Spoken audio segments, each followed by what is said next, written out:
The Art of War by Niccolò Machiavelli. Preface by Niccolò Machiavelli, Citizen and Secretary of Florence, on the Books on the Art of War, to Lorenzo di Filippo Strozzi, a gentleman of Florence.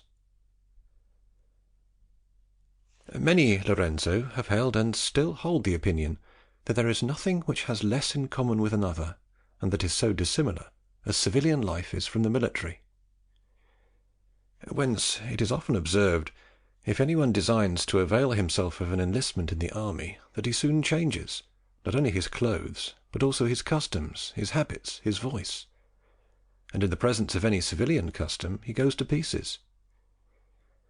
For I do not believe that any man can dress in civilian clothes who wants to be quick and ready for any violence; nor can that man have civilian customs and habits who judges those customs to be effeminate, and those habits not conducive to his actions. Nor does it seem right to him to maintain his ordinary appearance and voice, who, with his beard and cursing, wants to make other men afraid; which makes such an opinion, in these times, to be very true. But if they should consider the ancient institutions, they would not find matter more united, more in conformity, and which of necessity should be like to each other as much as these, civilian and military. For in all the arts that are established in a society for the sake of the common good of men, all those institutions created to make people live in fear of the laws and of God would be in vain if their defence had not been provided for, and which, if well arranged, will maintain not only these, but also those that are not well established. And so, on the contrary, good institutions without the help of the military are not much differently disordered than the habitation of a superb and regal palace, which, even though adorned with jewels and gold, if it is not roofed over, will not have anything to protect it from the rain. And if, in any other institutions of a city or of a republic, every diligence is employed in keeping men loyal, peaceful, and full of fear of God, it is doubled in the military. For in what man ought the country to look for greater loyalty than in that man who has promised to die for her? In whom ought there to be a greater love of peace than in him who can only be injured by war? In whom ought there to be a greater fear of God than in him who, undergoing infinite dangers every day, has more need of his aid? If these necessities in forming the life of the soldier are well considered, they are found to be praised by those who gave the laws to the commanders, and by those who were put in charge of the military training, and followed and imitated with all diligence by others. But because military institutions have become completely corrupt and far removed from the ancient ways, these sinister opinions have arisen, which make the military hated, and intercourse with those who train them avoided. And I, judging by what I have seen and read, that it is not impossible to restore it to ancient ways, and return some form of past virtue to it, have decided not to let this leisure time of mine pass without doing something, to write what I know of the art of war to the satisfaction of those who are lovers of the ancient deeds. And although it requires courage to treat of those matters of which others have made a profession, none the less I do not believe that it is a mistake to occupy a position with words, which may with greater presumption have been occupied with deeds. For the errors which I should make in writing can be corrected without injury to any one, but those which are made with deeds cannot be found out except by the ruin of the commanders. You, Lorenzo, will therefore consider the quality of these efforts of mine, and will give in your judgment of them that censure or praise which will appear to you to be merited. I send you these as much to show myself grateful for all the benefits I have received from you, although I will not include in them the review of this work of mine, as well as also because, being accustomed to honour similar works of those who shine because of their nobility, wealth, genius, and liberality, I know you do not have many equals in wealth and nobility, few in ingenuity, and no one in liberality. End of Preface. Book 1, Part 1 of The Art of War. As I believe it is possible for one to praise without concern any man after he is dead, Since every reason and supervision for adulation is lacking, I am not apprehensive in praising our own Cosimo Rucellai, whose name is never remembered by me without tears, as I have recognised in him those parts which can be desired in a good friend among friends, and in a citizen of his country. For I do not know what pertained to him more than to spend himself willingly, not excepting that courage of his, for his friends. And I do not know of any enterprise that dismayed him when he knew it was for the good of his country. And I confess freely not to have met among so many men whom I have known and worked with, a man in whom there was a mind more fired with great and magnificent things. Nor does one grieve with the friends of another of his death, except for his having been born to die young, unhonoured within his own home, without having been able to benefit any one with that mind of his. For one would know that no one could speak of him except to say that a good friend had died. It does not remain for us, however, or for anyone else who like us knew him, to be able because of this to keep the faith, since deeds do not seem to his laudable qualities.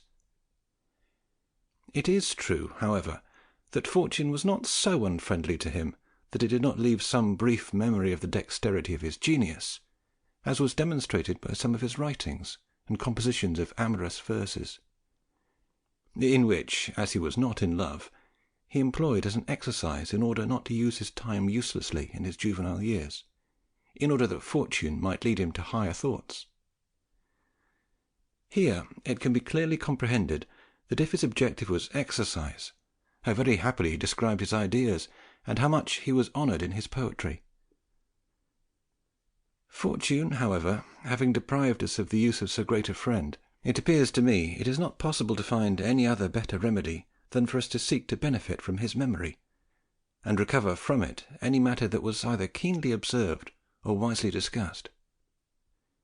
And as there is nothing of his more recent than the discussions which the Lord Fabrizio Colonna had with him in his gardens, where matters pertaining to war were discussed at length by that lord, with questions keenly and prudently asked by Cosimo, it seemed proper to me, having been present with other friends of ours, to recall him to memory, so that, reading it, the friends of Cosimo who met there will renew in their minds the memory of his virtue, and another part, grieving for not having been there, will learn in part of many things discussed wisely by a most sagacious man, useful not only to the military way of life, but to the civilian as well.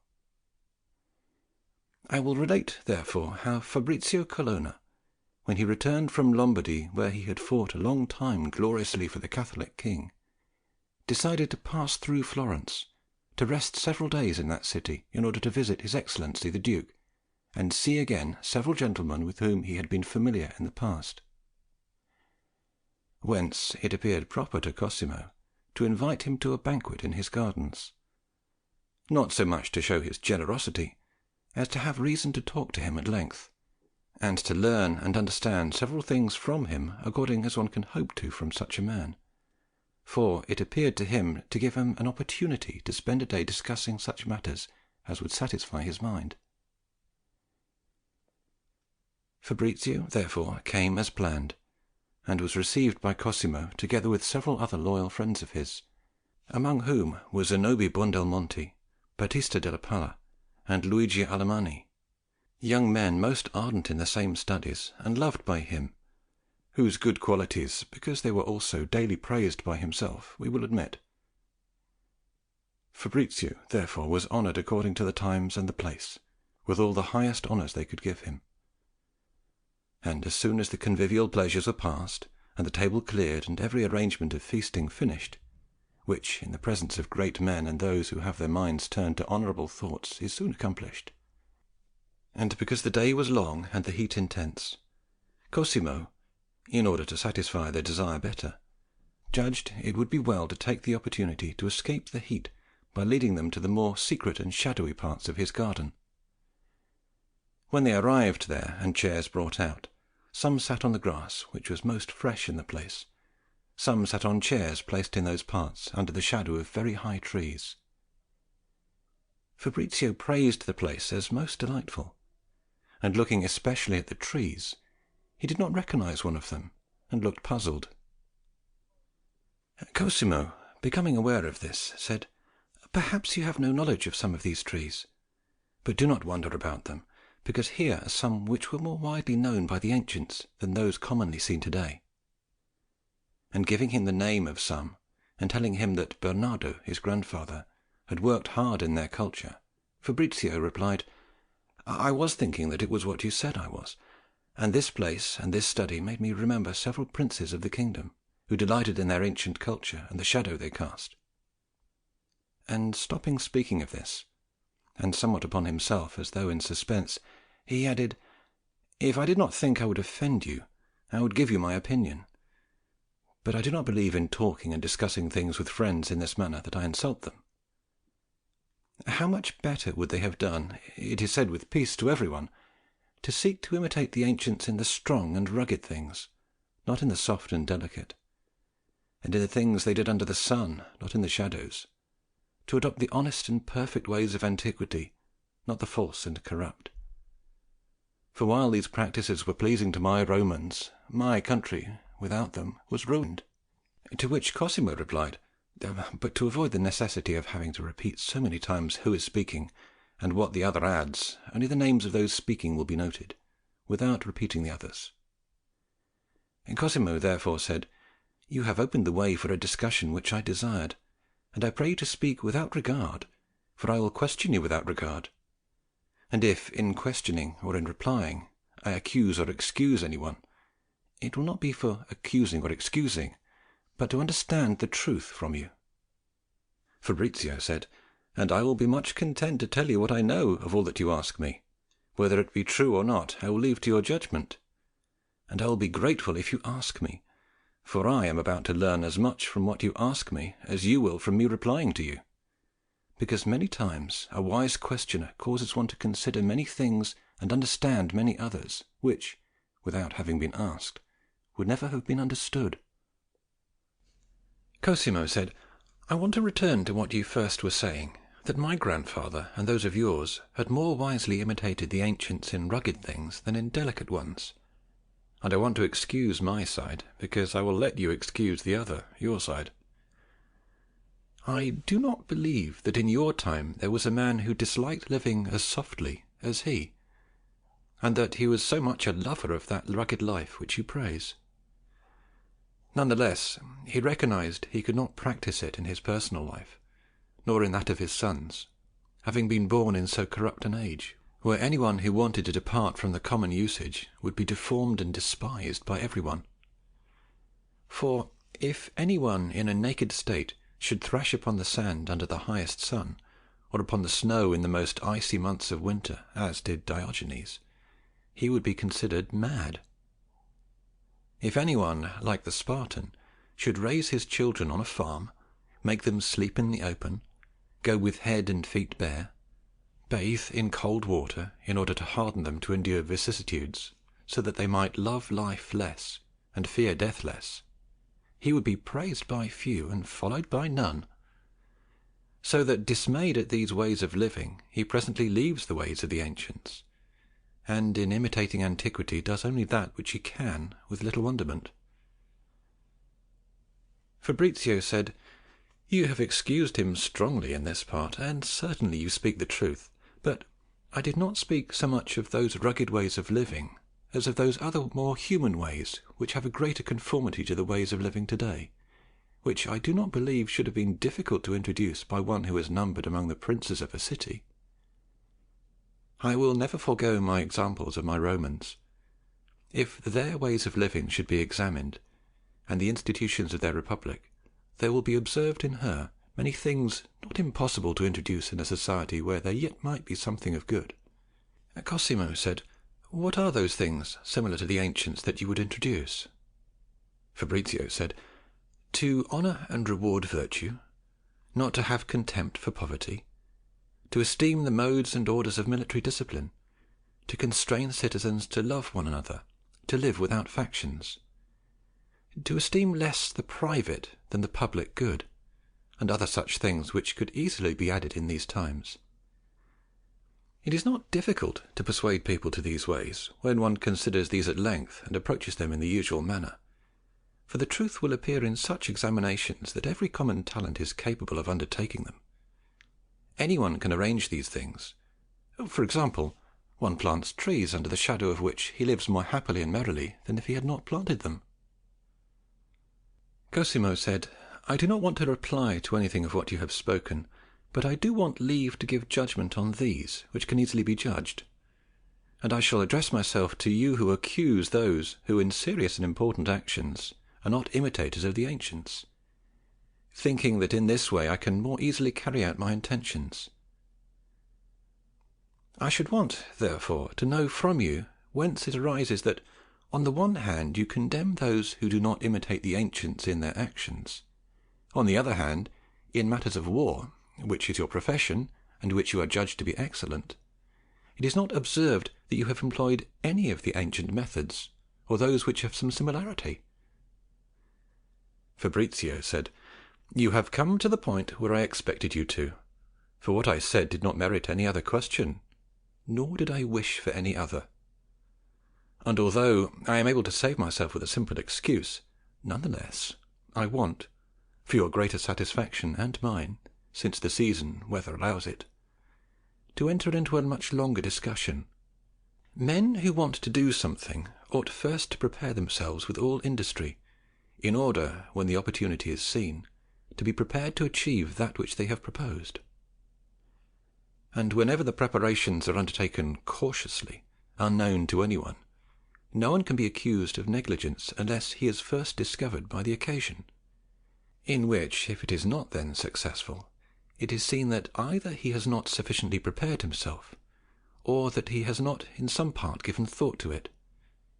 And as the opportunity has not come to me to be able to show the preparations I would make to bring the military to your ancient organization, and if I have not done so, I cannot be blamed either by you or by others, I believe this excuse is enough to respond to your accusation. Cosimo said, It would be enough if I was certain that the opportunity did not present itself. Fabrizio said, But because I know you could doubt whether this opportunity has come about or not, I want to discuss at length, if you will listen to me with patience, which preparations are necessary to be made first, what occasion needs to arise, what difficulty impedes the preparations from becoming beneficial and the occasion from arriving, and that this is, which appears a paradox, most difficult and most easy to do. Cosimo said, You cannot do anything more pleasing for me and for the others than this.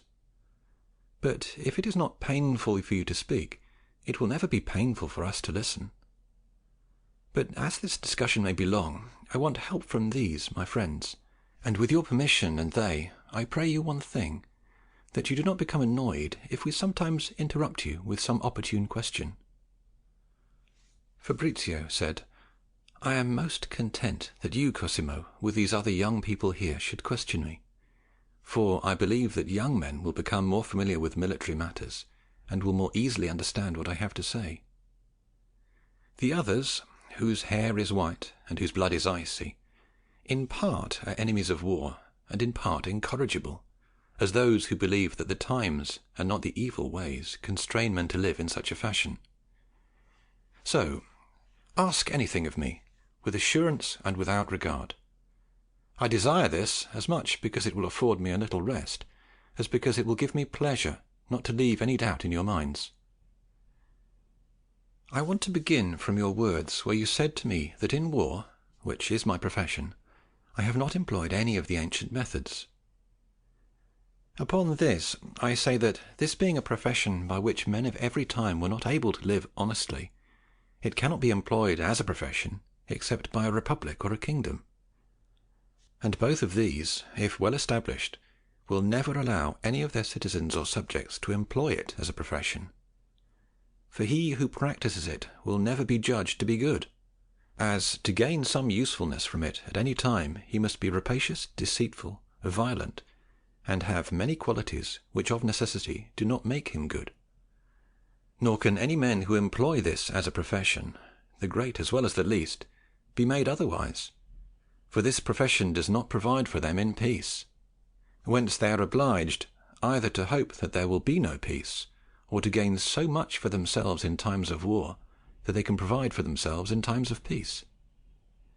And wherever one of these two thoughts exists, it does not occur in a good man.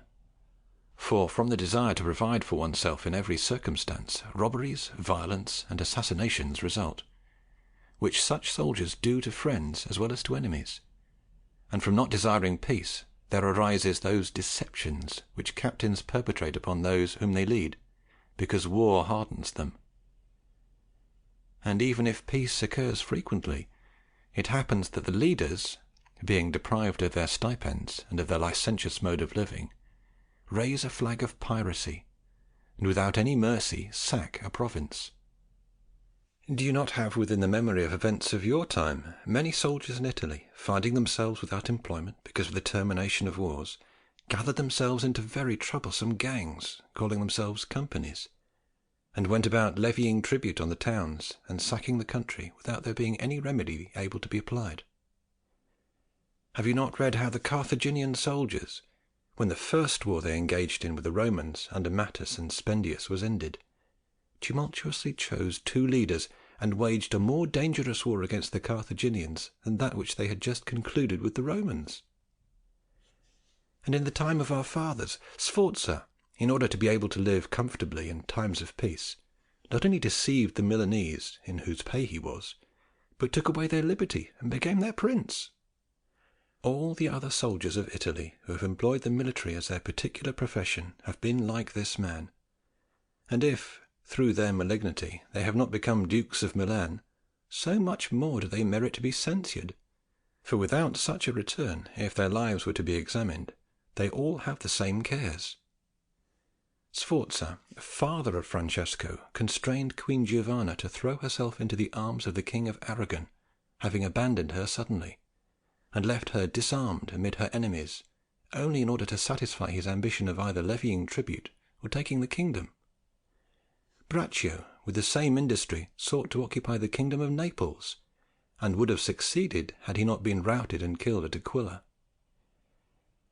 Such evils do not result from anything else other than the existence of men who employ the practice of soldiering as their own profession. Do you not have a proverb which strengthens my argument, which says, "War makes robbers, and peace hangs them"? For those who do not know how to live by another practice, and not finding any one who will support them in that, and not having so much virtue that they know how to come and live together honourably, are forced by necessity to roam the streets, and justice is forced to extinguish them. Cosimo said, "You have made me turn this profession and art of soldiering back almost to nothing, and I had supposed it to be the most excellent and most honourable of any. So that if you do not clarify this better, I will not be satisfied.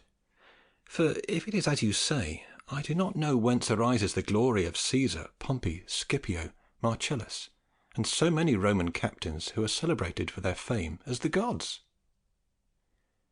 Fabrizio said, "I have not yet finished discussing all that I proposed, which included two things. The one, that a good man was not able to undertake this practice because of his profession. The other, that a well-established republic or kingdom would never permit its subjects or citizens to employ it for their profession. Concerning the first, I have spoken as much as occurred to me. It remains for me to talk of the second, where I shall reply to this last question of yours. And I say that Pompey and Caesar, and almost all those captains who were in Rome after the last Carthaginian war, acquired fame as valiant men, not as good men. But those who had lived before them acquired glory as valiant and good men, which results from the fact that these latter did not take up the practice of war as their profession, and those whom I named first as those who employed it as their profession. And while the Republic lived immaculately, no great citizen ever presumed by means of such a practice to enrich himself during periods of peace, by breaking laws, despoiling the provinces, usurping and tyrannizing the country, and imposing himself in every way. Nor did any one of the lowest fortune think of violating the sacred agreement, adhere himself to any private individual, not fearing the Senate, or to perform any disgraceful act of tyranny in order to live at all times by the profession of war. But those who were captains, being content with the triumph, returned with a desire for the private life, and those who were members of the army returned with a desire to lay down the arms they had taken up, and every one returned to the art, trade, or profession by which they ordinarily lived. Nor was there ever any one who hoped to provide for himself by plunder and by means of these arts. A clear and evident example of this, as it applies to great citizens, can be found in the Regent Attilio, who, when he was captain of the Roman armies in Africa, and having almost defeated the Carthaginians, asked the Senate for permission to return to his house and look after his farms, which were being spoiled by his labourers. Whence it is clearer than the sun that if that man had practised war as his profession, and by means of it thought to obtain some advantage for himself, having so many provinces which he could plunder, he would not have asked permission to return to take care of his fields, as each day he could have obtained more than the value of all his possessions. But as these good men, who do not practise war as their profession, do not expect to gain anything from it except hard work, danger, and glory, as soon as they are sufficiently glorious, desire to return to their homes and live from the practice of their own profession. As to men of lower status and gregarious soldiers, it is also true that every one voluntarily withdrew from such a practice. For when he was not fighting, he would have desired to fight, but when he was fighting, wanted to be dismissed. Which illustrates the many ways, and especially in seeing that it was among the first privileges, that the Roman people gave to one of its citizens, that he should not be constrained unwillingly to fight. Rome, therefore, when she was well organized, which it was up to the time of the Gracchi, did not have one soldier who had to take up this practice as a profession, and therefore had few bad ones, and these were severely punished. A well-ordered city, therefore, ought to desire that this training for war ought to be employed in times of peace as an exercise, and in times of war as a necessity and for glory, and allow the public only to use it as a profession as Rome did. And any citizen who has other aims in using such exercises is not good, and any city which governs itself otherwise is not well ordered. Cosimo said, "I am very much content and satisfied with what you have said up to now, and this conclusion which you have made pleases me greatly, and I believe it will be true when expected from a republic. But as to kings, I do not yet know why I should believe that a king would not want particularly to have around him those who take up such a practice as their profession." Fabrizio said, "A well-ordered kingdom ought so much the more to avoid such artificers, for these only are the things which corrupt the king and all the ministers in a tyranny. And do not on the other side tell me of some present kingdoms, for I will not admit them to be all well-ordered kingdoms. For kingdoms that are well ordered do not give absolute power to rule to their kings, except in the armies, for only there is a quick decision necessary, and therefore he who rules must have this unique power. In other matters he cannot do anything without counsel, and those who counsel him have to fear those whom he may have near him, who in times of peace desire war because they are unable to live without it. But I want to dwell a little longer on this subject, and look for a kingdom totally good, but similar to those that exist today, where those who take up the profession of war for themselves still ought to be feared by the kings. For the sinews of armies, without any doubt, are the infantry, so that if a king does not organize himself in such a way that his infantry, in times of peace, are content to return to their homes and live from the practices of their own professions, it must happen of necessity that he will be ruined. For there is not to be found a more dangerous infantry than one which is composed of those who make the waging of war as their profession. For you are forced to make war always, or pay them always, or to risk the danger that they will take the kingdom from you. To make war always is not possible, and one cannot pay always, and hence that danger is run of losing the state. My Romans, as I have said, as long as they were wise and good, never permitted that their citizens should take up this practice as their profession, notwithstanding that they were able to raise them at all times, for they made war at all times. But in order to avoid the harm which this continuous practice of theirs could do to them, since the times did not change, they changed the men, and kept turning men over in their legions, so that every 15 years they always completely remanned them. And thus they desired men in the flower of their age, which is from 18 to 35 years, during which time their legs, their hands, and their eyes worked together, nor did they expect that their strength should decrease in them, or that malice should grow in them, as they did in corrupt times. Otavinus first, and then Tiberius, thinking more of their own power than the public usefulness, in order to rule over the Roman people more easily, began to disarm them, and to keep the same armies continually at the frontiers of the empire. And because they did not think it sufficient to hold the Roman people and the Senate in check, they instituted an army called the Praetorian Guard, which they kept near the walls of Rome in a fort adjacent to that city. And as they now began freely to permit men assigned to the army to practice military matters as their profession, there soon resulted that these men became insolent, and they became formidable to the Senate and damaging to the Emperor. Whence there resulted that many men were killed because of their insolence, for they gave the empire and took it away from anyone they wished. And it often occurred that at one time there were many emperors created by the several armies. From which state of affairs proceeded first the division of the empire, and finally its ruin. Kings ought, therefore, if they want to live securely, have their infantry composed of men who, when it is necessary for him to wage war, will willingly go forth to it for love of him, and afterwards, when peace comes, more willingly return to their homes, which will always happen if he selects men who know how to live by a profession other than this. And thus he ought to desire, with the coming of peace, that his princes return to governing their people, gentlemen to the cultivation of their possessions, and the infantry to their particular arts, trades, or professions. And every one of these will willingly make war in order to have peace, and will not seek to disturb the peace to have war. Cosimo said, "Truly this reasoning of yours appears to me well considered.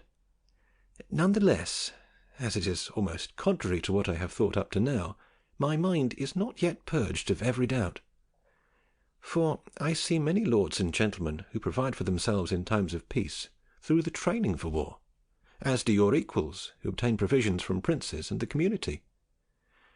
I also see almost all the men-at-arms remaining in the garrisons of the city and of the fortresses, so that it appears to me that there is a long time of peace for everyone." Fabrizio said, "I do not believe that you believe this, that everyone has a place in times of peace, for other reasons can be cited for their being stationed there, and the small number of people who remain in the places mentioned by you will answer your question. What is the proportion of infantry needed to be employed in time of war to that in peace? For while the fortresses and the city are garrisoned in times of peace, they are much more garrisoned in times of war. To this should be added the soldiers kept in the field, who are great in number, but all of whom are released in times of peace. And concerning the garrisons of states, who are small in number, Pope Julius and you have shown how much they are to be feared who do not know any other profession than war, as you have taken them out of your garrisons because of their insolence, and placed the Swiss there, who are born and raised under the laws, and are chosen by the community in an honest election. So do not say further that in times of peace there is a place for every man. As to the men-at-arms continued in their enlistment in peace-time, the answer appears more difficult. None the less, whoever considers everything well will easily find the answer, for this thing of keeping on the men-at-arms is a corrupt thing, and not good. The reason is this: as there are men who do not have any art, trade, or profession, 1,000 evils will arise every day in those states where they exist, and especially so if they are able to be joined by a great number of companions. But as they are few, and unable by themselves to constitute an army, they therefore cannot do any serious damage.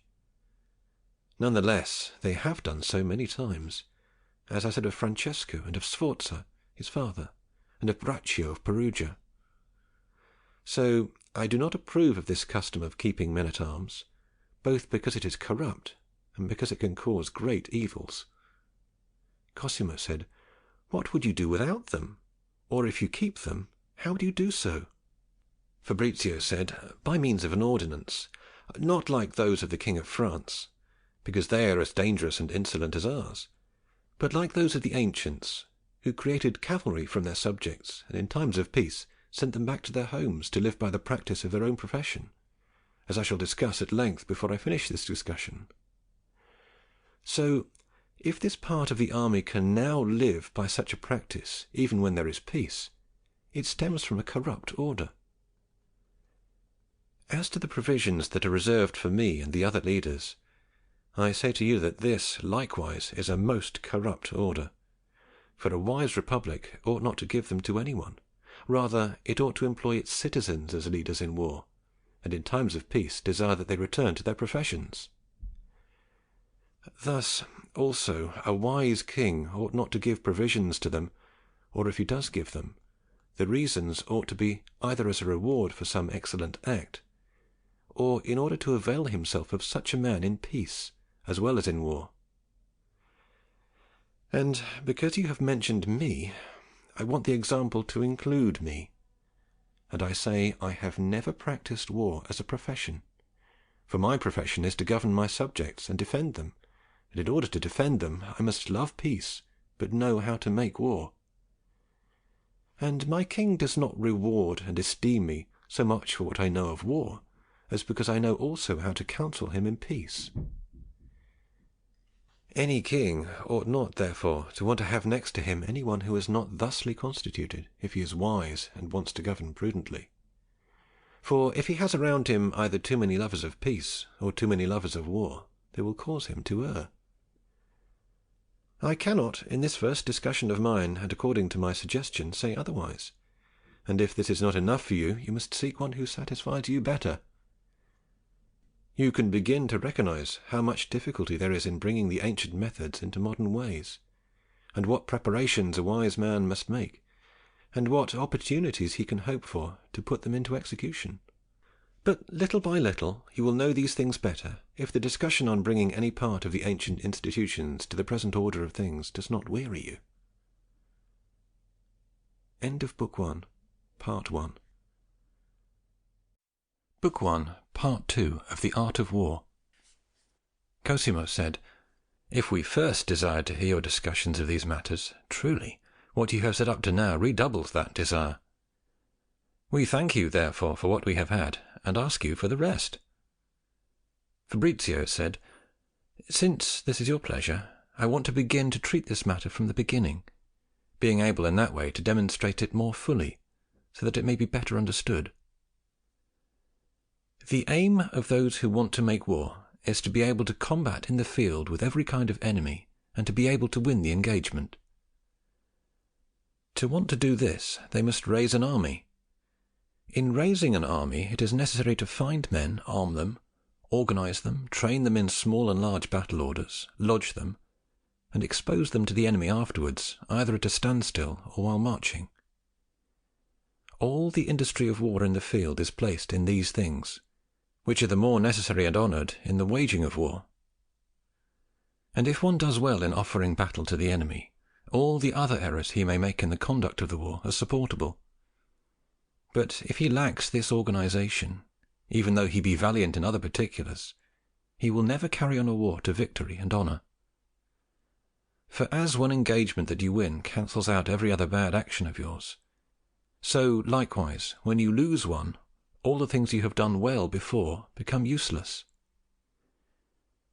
Since it is necessary, therefore, first to find men, you must come to the diletto draft of them, as thus the ancients called it, which we call the scelta, selection. But in order to call it by a more honoured name, I want us to preserve the name of diletto. Those who have drawn up regulations for war want men to be chosen from temperate countries, as they have spirit and are prudent. For warm countries give rise to men who are prudent but not spirited, and cold countries to men who are spirited but not prudent.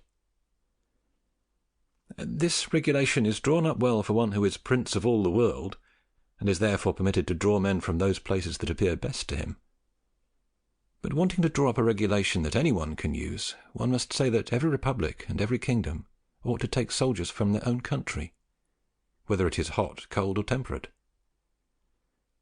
For from ancient examples it is seen that in every country good soldiers are made by training, because where nature is lacking, industry supplies it, which in this case is worth more than nature. And selecting them from another place cannot be called deletto, because deletto means to say to take the best of a province, and to have the power to select as well those who do not want to fight as those who do want to. This deletto, therefore, cannot be made unless the places are subject to you. For you cannot take whoever you want in the countries that are not yours, but you need to take those who want to come. Cosimo said, and of those who want to come, it can even be said that they turn and leave you, and because of this, it can be called a deletto. Fabrizio said, in a certain way you say what is true, but consider the defects that such a deletto has in itself, for often it happens that it is not a deletto. The first thing to consider is that those who are not your subjects and do not willingly want to fight are not of the best. Rather, they are of the worst of a province. For if they are troublesome, idle, without restraint, without religion, subject to the rule of the father, blasphemous gamblers, and in every way badly brought up, they are those who want to fight. And these habits cannot be more contrary to a true and good military life.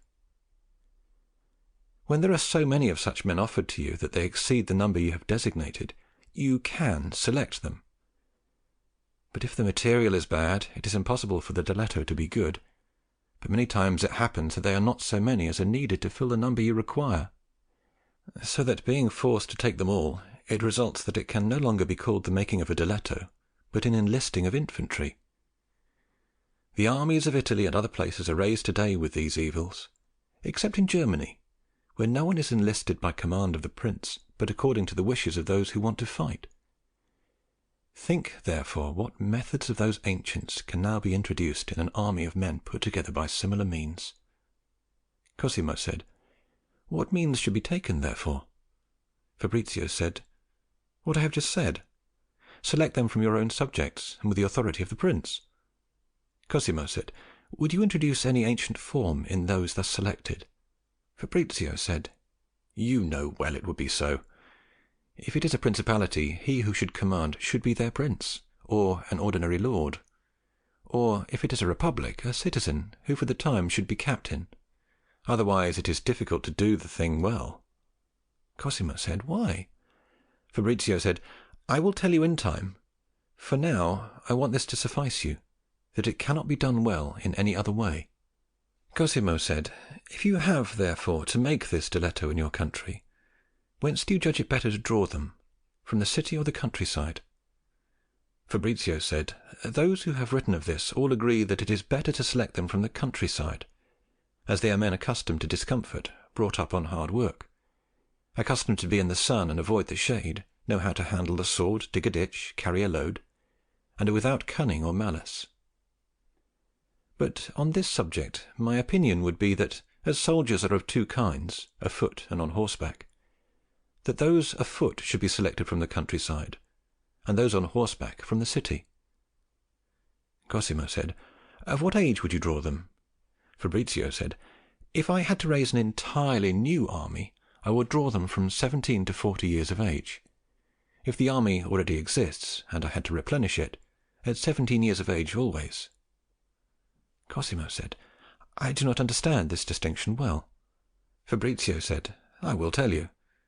If I should have to organize an army where there is none, it would be necessary to select all those men who are more capable, as long as they were of military age, in order to instruct them as I would tell them.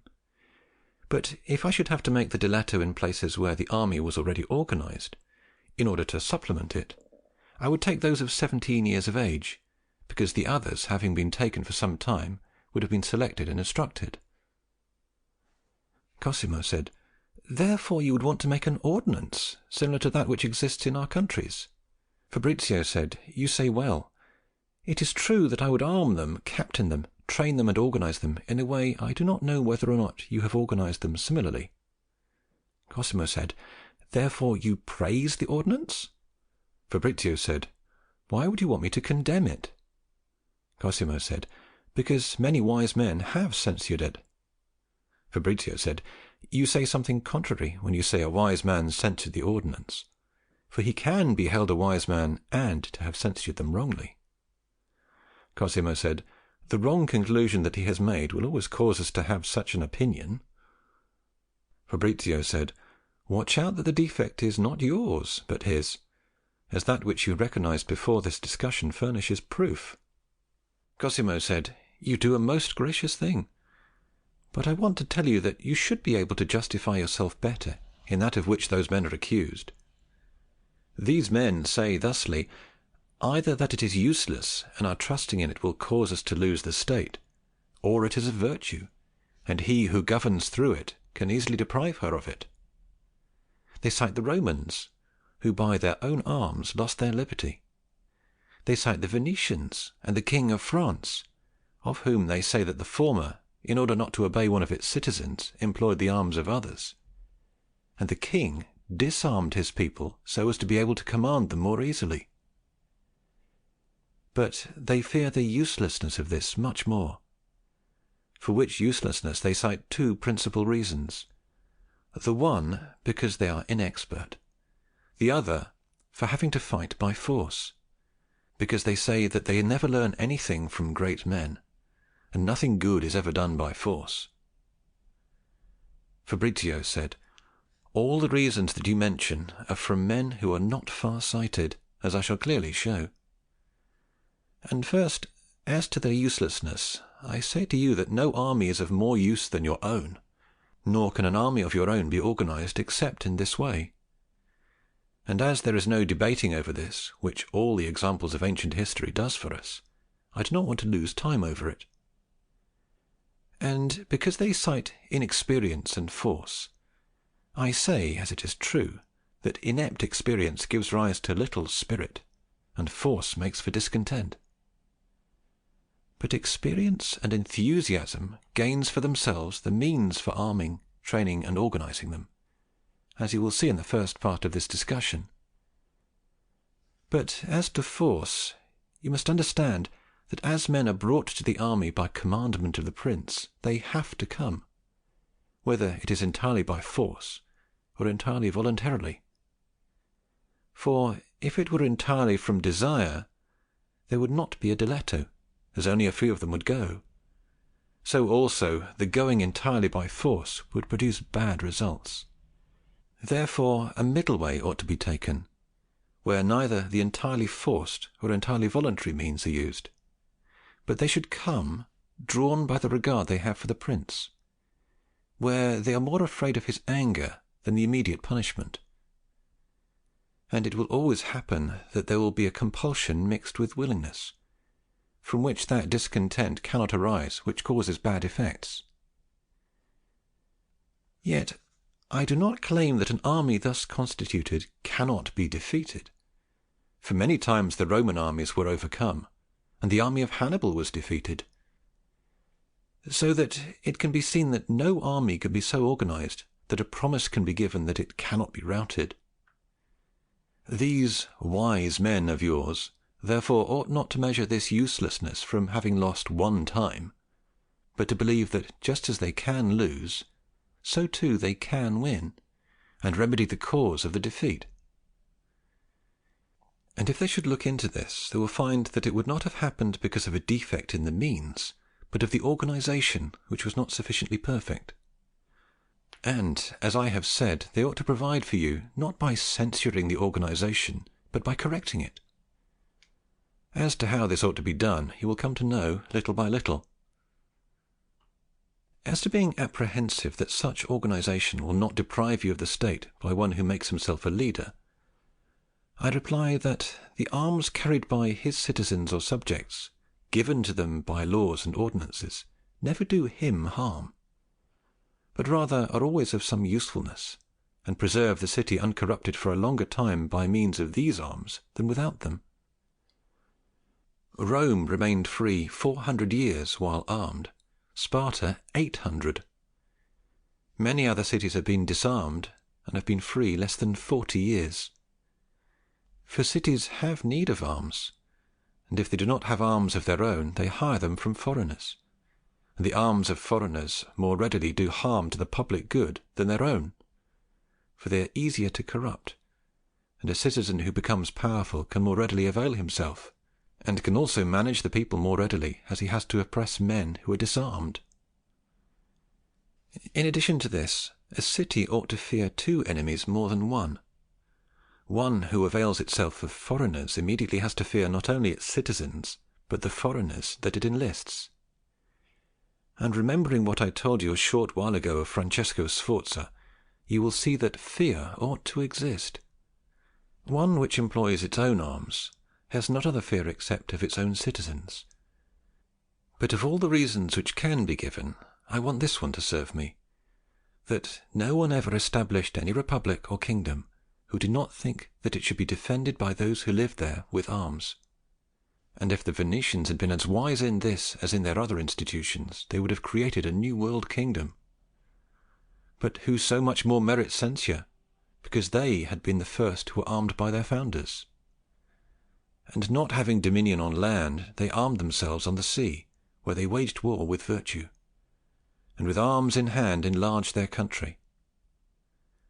But when the time came when they had to wage war on land to defend Venice, and where they ought to have sent their own citizens to fight on land, they enlisted as their captain a foreigner, the Marquis of Mantua.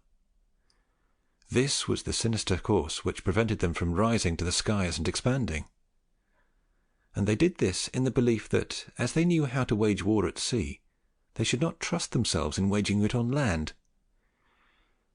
Which was an unwise belief, because a sea captain who is accustomed to combat with winds, water, and men, could more easily become a captain on land where the combat is with men only, than a land captain become a sea one.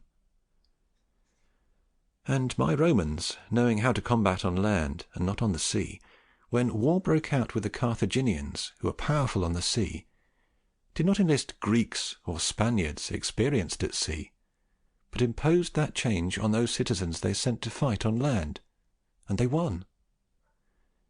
If they did this in order that one of their citizens should not become a tyrant, it was a fear that was given little consideration. For, in addition to the other reasons mentioned a short while ago concerning such a proposal, if a citizen skilled in the use of arms at sea had never been made a tyrant in a city situated in the sea, so much less would he be able to do this if he were skilled in the use of arms on land. And because of this they ought to have seen that arms in the hands of their own citizens could not create a tyrant, but the evil institutions of a government are those which cause a city to be tyrannized, and as they had a good government, did not have to fear the arms of their own citizens. They took an imprudent course, therefore, which was the cause of their being deprived of much glory and happiness. As to the error which the King of France makes in not having his people disciplined to war, from what has been cited from examples previously mentioned, there is no one devoid of some particular passion of theirs who does not judge this defect to be in the Republic, and that this negligence alone is what makes it weak. But I have made too great a digression, and have gotten away from my subject. Yet I have done this to answer you, and to show you that no reliance can be had on arms other than one's own, and one's own arms cannot be established otherwise than by way of an ordinance, nor can forms of armies be introduced in any place, nor military discipline instituted. If you have read the arrangements which the first kings made in Rome, and most especially of Servius Tullus, you will find that the institutions of classes is none other than an arrangement to be able quickly to put together an army for the defence of that city. But turning to our diletto, I say again that, having to replenish an established organization, I would take the 17-year-olds, but having to create a new one, I would take them of every age between 17 and 40, in order to avail myself of them quickly. Cosimo said, "Would you make a difference of what profession you would choose them from?" Fabrizio said, "These writers do so, for they do not want that bird hunters, fishermen, cooks, procurers, and anyone who makes amusement his calling should be taken. but they want that, in addition to tillers of the soil, smiths and blacksmiths, carpenters, butchers, hunters, and such like should be taken. But I would make little difference in conjecturing from his calling how good this man may be, but how much I can use him with the greatest usefulness. And for this reason the peasants, who are accustomed to working the land, are more useful than anyone else. For of all the professions, this one is used more than any other in the army. After this are the forgers, smiths, carpenters, blacksmiths, shoemakers, of whom it is useful to have many, for their skills succeed in many things, as they are a very good thing for a soldier to have, from whom you would draw double service. Cosimo said, "How are those who are not suitable to fight chosen?" Fabrizio said, "I want to talk of the manner of selecting a new organization in order to make it afterwards into an army, which yet also apply to the discussion of the selection that should be made in remanning an old, established organization. I say, therefore, that how good the man is that you have to select as a soldier is recognized either from his experience, shown by some excellent deeds of his, or by conjecture. The proof of virtue cannot be found in men who are newly selected, and who never before have been selected, and of the former few or none are found in an organization which is newly established. It is necessary, therefore, lacking experience, to have recourse to conjecture, which is derived from their age, profession, and physical appearance.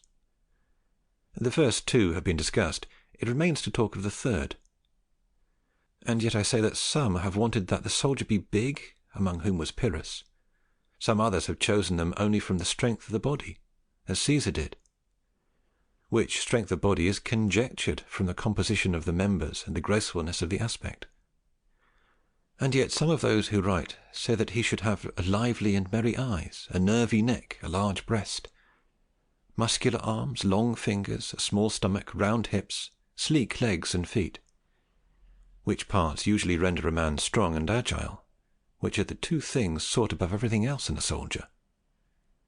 He ought, above all, to have regard for his habits, and that there should be in him a sense of honesty and shame. Otherwise there will be selected only an instrument of trouble and a beginning of corruption. For there is no one who believes that in a dishonest education and in a brutish mind there can exist some virtue which in some part may be praiseworthy. Nor does it appear to me superfluous, rather I believe it necessary, in order for you to understand better the importance of this selection, to tell you the method that the Roman consuls at the start of their magistracy observed in selecting the Roman legions, in which diletto, because those who had to be selected were to be a mixture of new and veteran men, because of the continuing wars, they proceeded from experience with regard to the old men, and from conjecture with regard to the new. And this ought to be noted, that these diletti are made either for immediate training and use, or for future employment. I have talked, and will talk, of those that are made for future employment, because my intention is to show you how an army can be organized in countries where there is no military organization, in which countries I cannot have diletti in order to make use of them, but in countries where it is the custom to call out armies, and by means of the prince, these diletti exist, as was observed at Rome, and is today observed among the Swiss.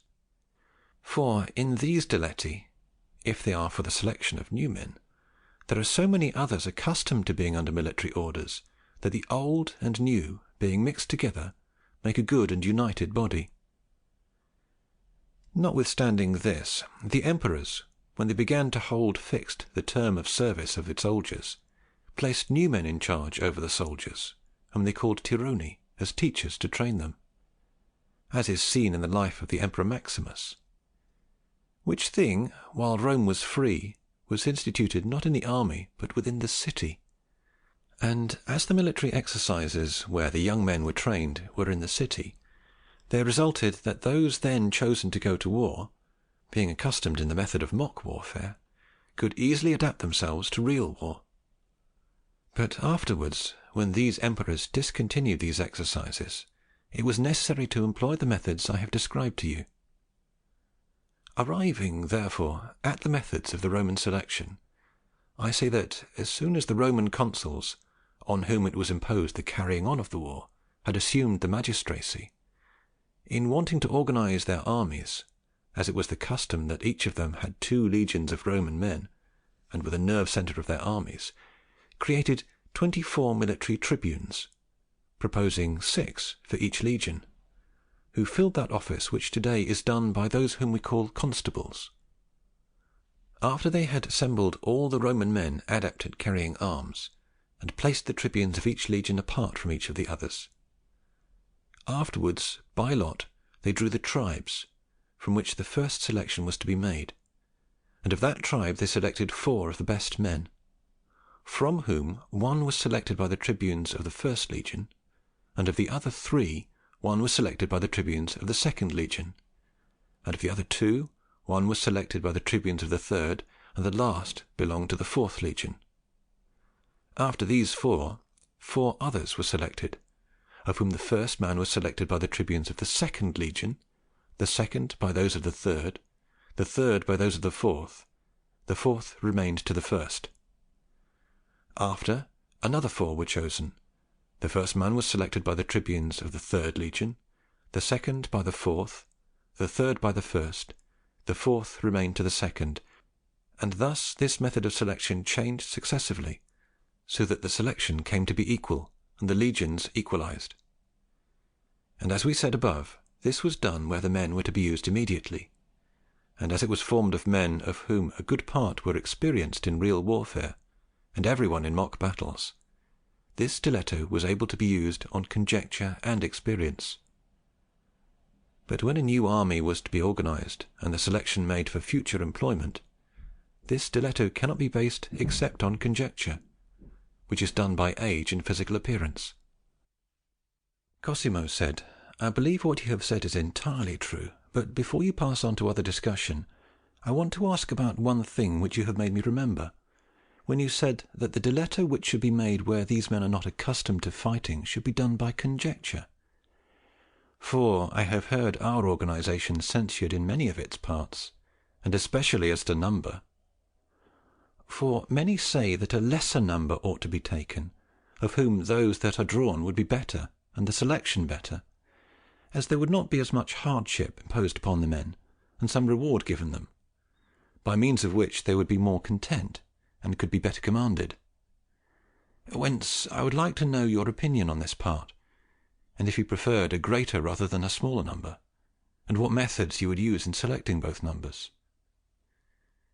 Fabrizio said, "Without doubt, the greater number is more desirable and more necessary than the smaller. Rather, to say better, where a great number are not available, a perfect organization cannot be made, and I will easily refute all the reasons cited in favour of this. I say, therefore, first, that where there are many people, as there are, for example, in Tuscany, does not cause you to have better ones, or that the diletto is more selective. For desiring in the selection of men to judge them on the basis of experience, only a very few would probably be found in that country who have had this experience, as much because few have been in a war as because of those few who have been, very few have ever been put to the test, so that because of this they merit to be chosen before the others, so that whoever is in a similar situation should select them must leave experience to one side and take them by conjecture. And if I were brought to such a necessity, I would want to see if 20 young men of good physical appearance should come before me, with what rule I ought to take some or reject some.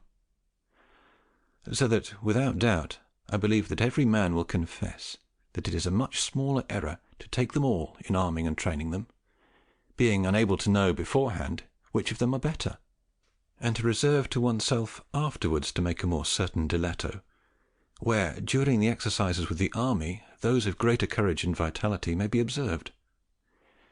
So that, considering everything, the selection in this case of a few in order to have them better is entirely false. As to causing less hardship to the country and to the men, I say that the ordnance, whether it is bad or insufficient, does not cause any hardship. For this order does not take men away from their business, and does not bind them so that they cannot carry on their business, because it only obliges them to come together for training on their free days, which proposition does not do any harm either to the country or the men. Rather, to the young it ought to be delightful, for where on holidays they remain basely indolent in their hangouts, they would now attend these exercises with pleasure, for the drawing of arms, as it is a beautiful spectacle, is thus delightful to the young men.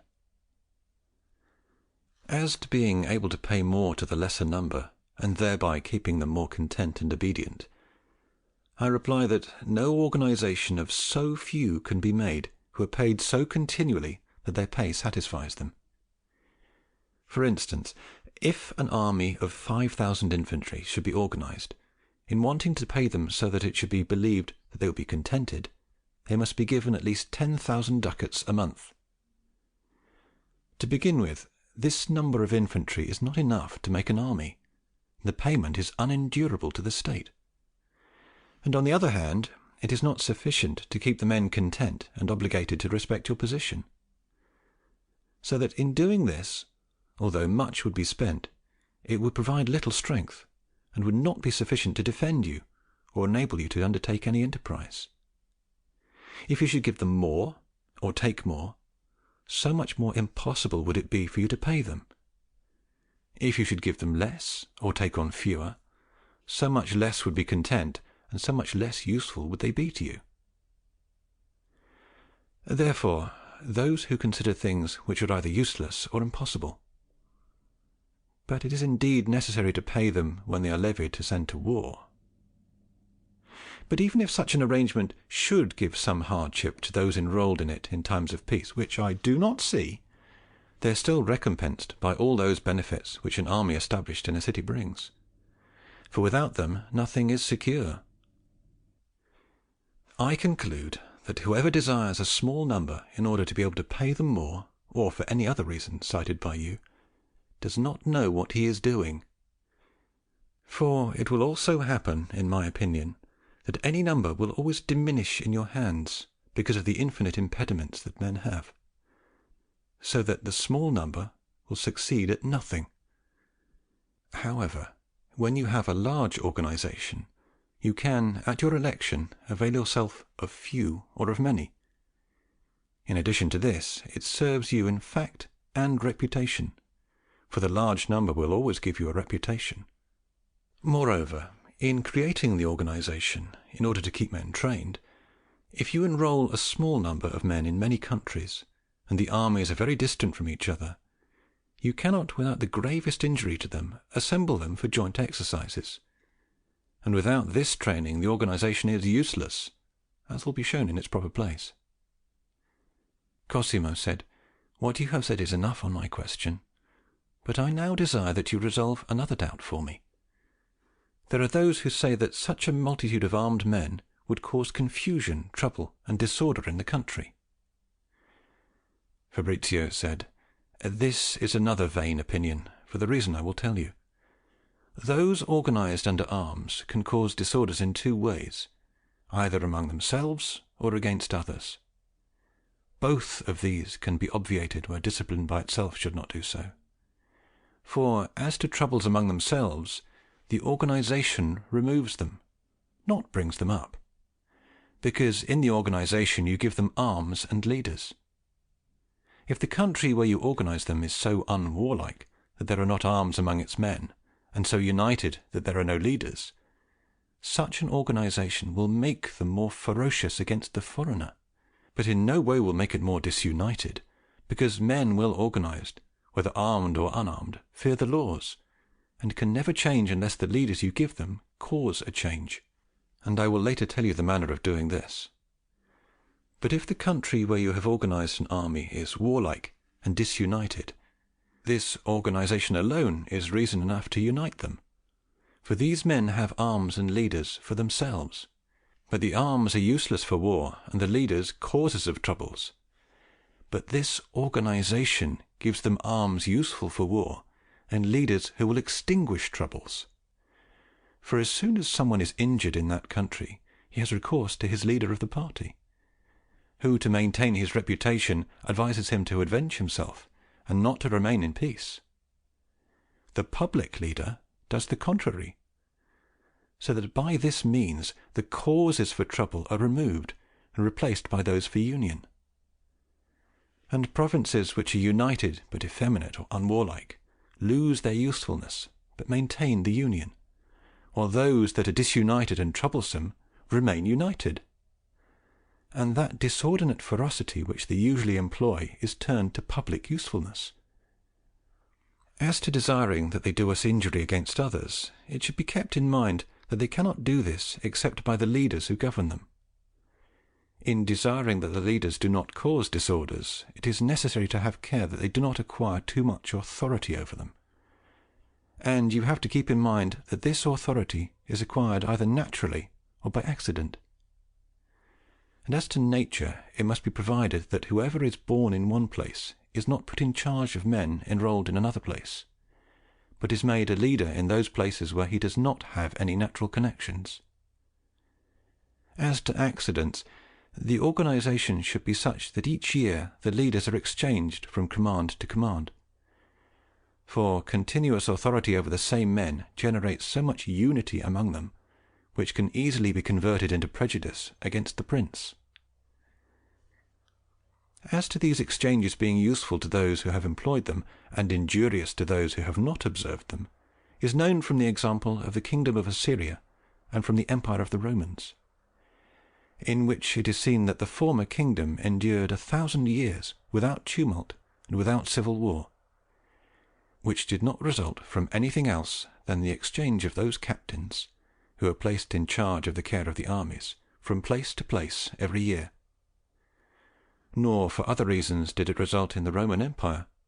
Once the blood of Caesar was extinguished, so many civil wars arose among the captains of the armies, and so many conspiracies of the above-mentioned captains against the emperors, resulting from the continuing of those captains in their same commands. And if any of those emperors, and any who later held the empire by reputation, such as Hadrian, Marcus, Severus, and others like them, would have observed such happenings, and would have introduced this custom of exchanging captains in that empire, without doubt they would have made it more tranquil and lasting.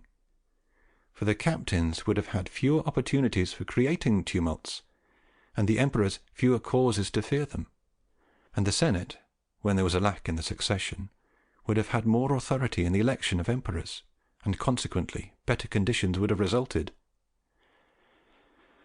But the bad customs of men, whether from ignorance or little diligence, or from examples of good or bad, are never put aside. Cosimo said, "I do not know if, with my question, I have gone outside the limits you set. For from the diletto we have entered into another discussion, and if I should not be excused a little, I shall believe I merit some reproach." Fabrizio said, "This did us no harm, for all this discussion was necessary in wanting to discuss the organization of an army, which, being censured by many, it was necessary to explain it, if it is desired that this should take place before the diletto. And before I discuss the other parts, I want to discuss the diletto for men on horseback. This selection was done by the ancients from among the more wealthy, having regard both for the age and quality of the men, selecting 300 for each legion, so that the Roman cavalry in every consular army did not exceed 600. Cosimo said, "Did you organize the cavalry in order to train them at home and avail yourself of them in the future?" Fabrizio said, "Actually, it is a necessity, and cannot be done otherwise, if you want to have them take up arms for you, and not to want to take them away from those who make a profession of them."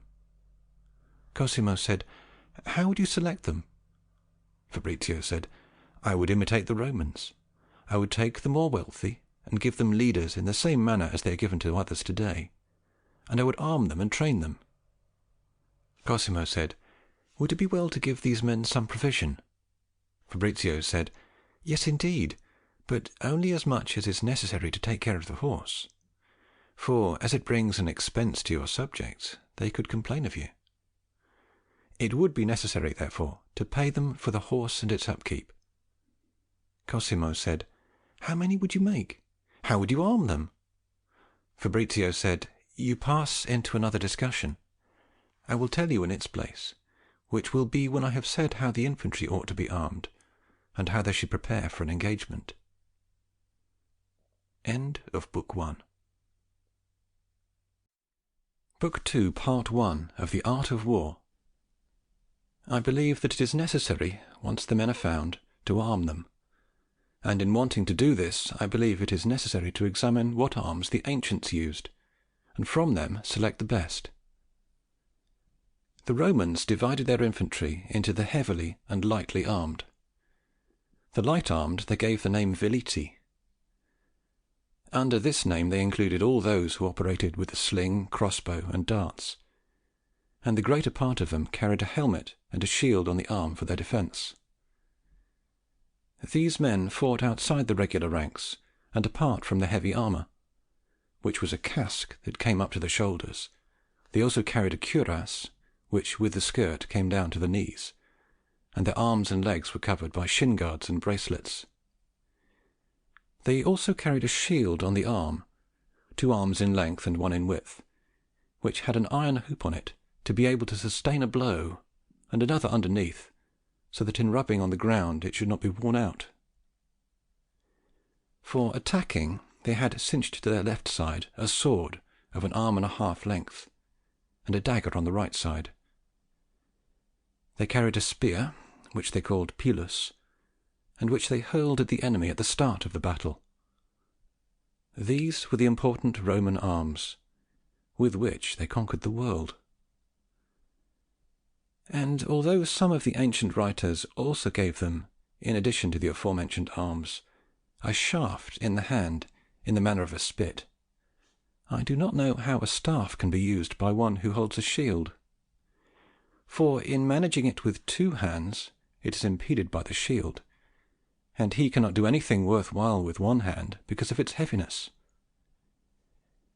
In addition to this, to combat in the ranks with the staff is useless, except in the front rank, where there is ample space to deploy the entire staff, which cannot be done in the inner ranks, because the nature of the battalions, as I will tell you in their organisation, is to press its ranks continually together, as this is feared less, even though inconvenient, than for the ranks to spread further apart, where the danger is most apparent. So that all the arms which exceed 2 arms in length are useless in tight places.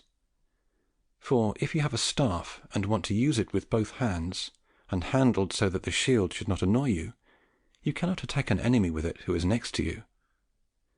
If you take it in 1 hand in order to serve yourself of the shield, you cannot pick it up except in the middle, and there remains so much of the staff in the back part that those who are behind impede you in using it.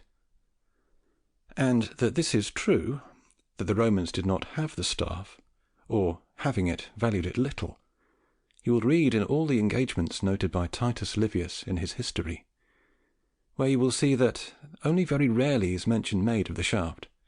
Rather, he always says that, after hurling the spears, they put their hands on the sword. Therefore, I want to leave this staff, and relate how much the Romans used the sword for offence, and for defence the shield, together with the other arms mentioned above. The Greeks did not arm so heavily for defence as did the Romans, but in the offence relied more on this staff than on the sword, and especially the phalanxes of Macedonia, who carried staffs which they called sarisse, a good 10 arms in length, with which they opened the ranks of the enemy and maintained order in the phalanxes. And although other writers say they also had a shield, I do not know, for the reasons given above, how the sarisse and the shield could exist together. In addition to this, in the engagement that Paulus Emilius had with Perseus, king of Macedonia, I do not remember mention being made of shields, but only of the sarisse and the difficulty the Romans had in overcoming them. So that I conjecture that a Macedonian phalanx was nothing else than a battalion of Swiss is today, who have all their strength and power in their pikes. The Romans, in addition to the arms, ornamented the infantry with plumes, which things make the sight of an army beautiful to friends and terrible to the enemy. The arms for men on horseback in the original ancient Roman army was a round shield, and they had the head covered, but the rest of the body without armour. They had a sword and a staff with an iron point, long and thin, whence they were unable to hold the shield firm, and only make weak movements with the staff. And because they had no armour, they were exposed to wounds. Afterwards, with time, they were armed like the infantry. But the shield was much smaller and square, and the staff more solid, with 2 iron tips, so that if one side was encumbered, they could avail themselves of the other.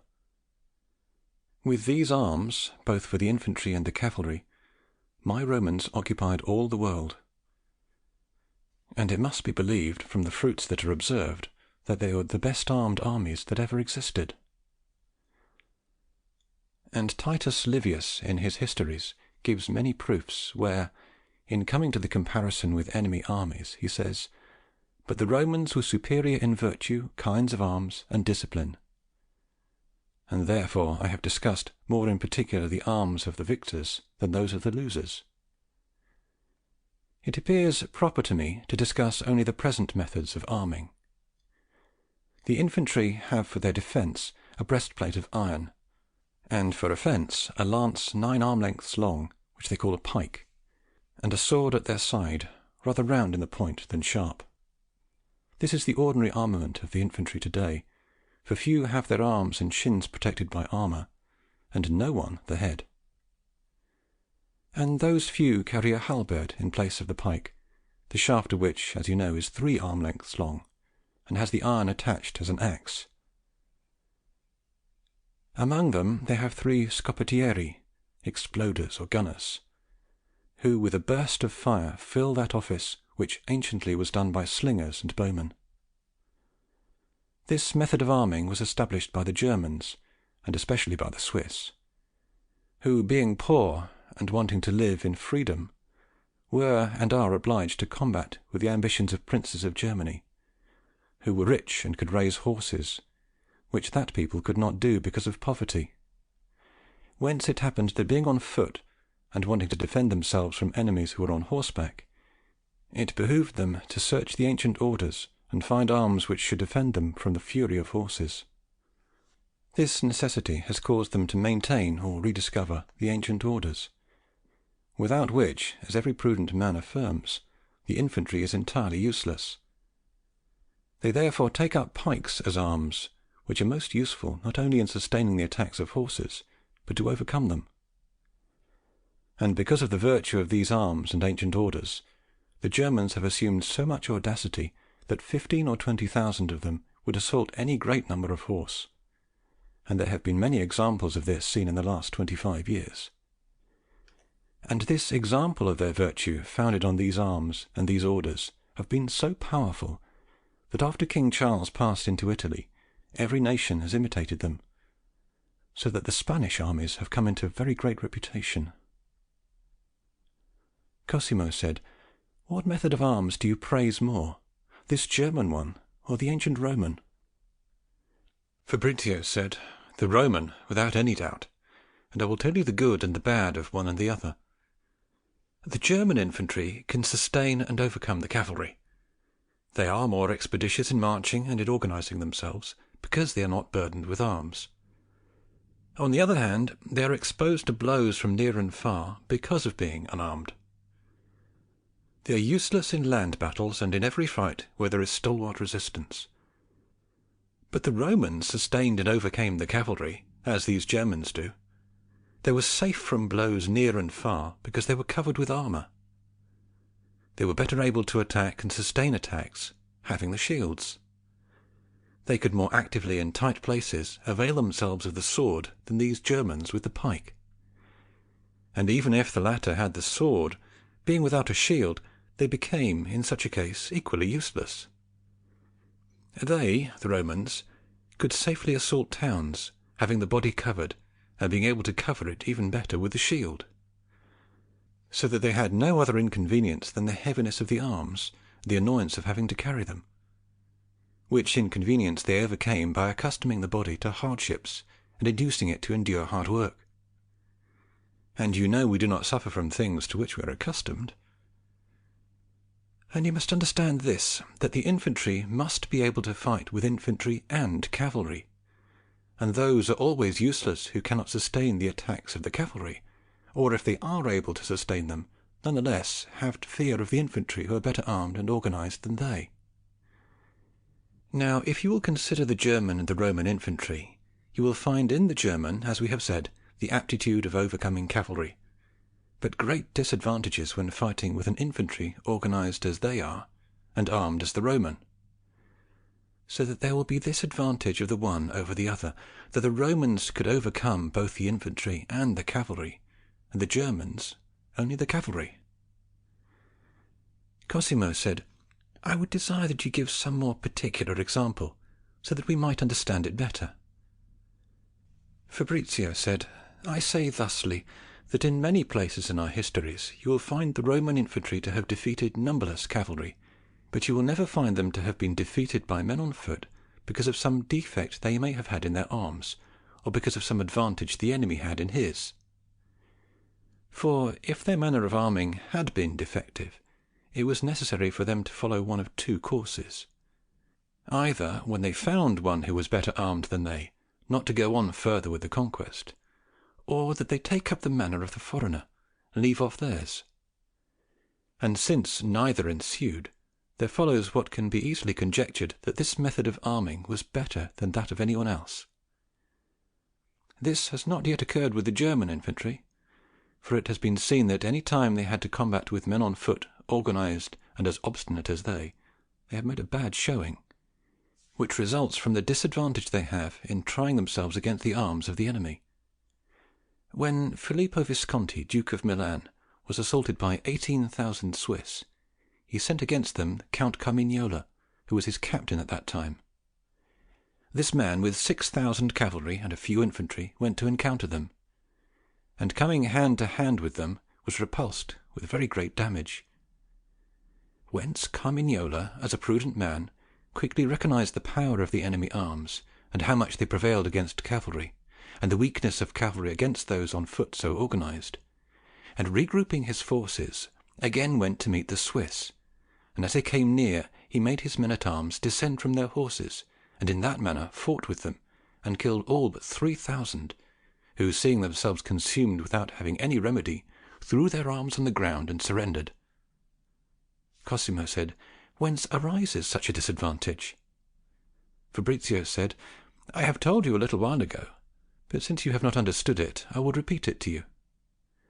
The German infantry, as was said a little while ago, has almost no armour in defending itself, and uses pikes and swords for offence. They come with these arms and order of battle to meet the enemy, and, if he is well equipped with armour to defend himself, as were the men-at-arms of Carmignola who made them descend to their feet, comes with his sword and order of battle to meet him, and he has no other difficulty than to come near the Swiss until he makes contact with them with the swords, for as soon as he makes contact with them he combats them safely.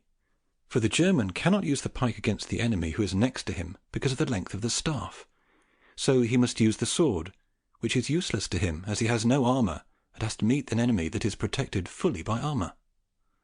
Whence whoever considers the advantage and disadvantage of one and the other will see that the one without armour has no remedy, but the one well armoured will have no difficulty in overcoming the first blow and the first passes of the pike.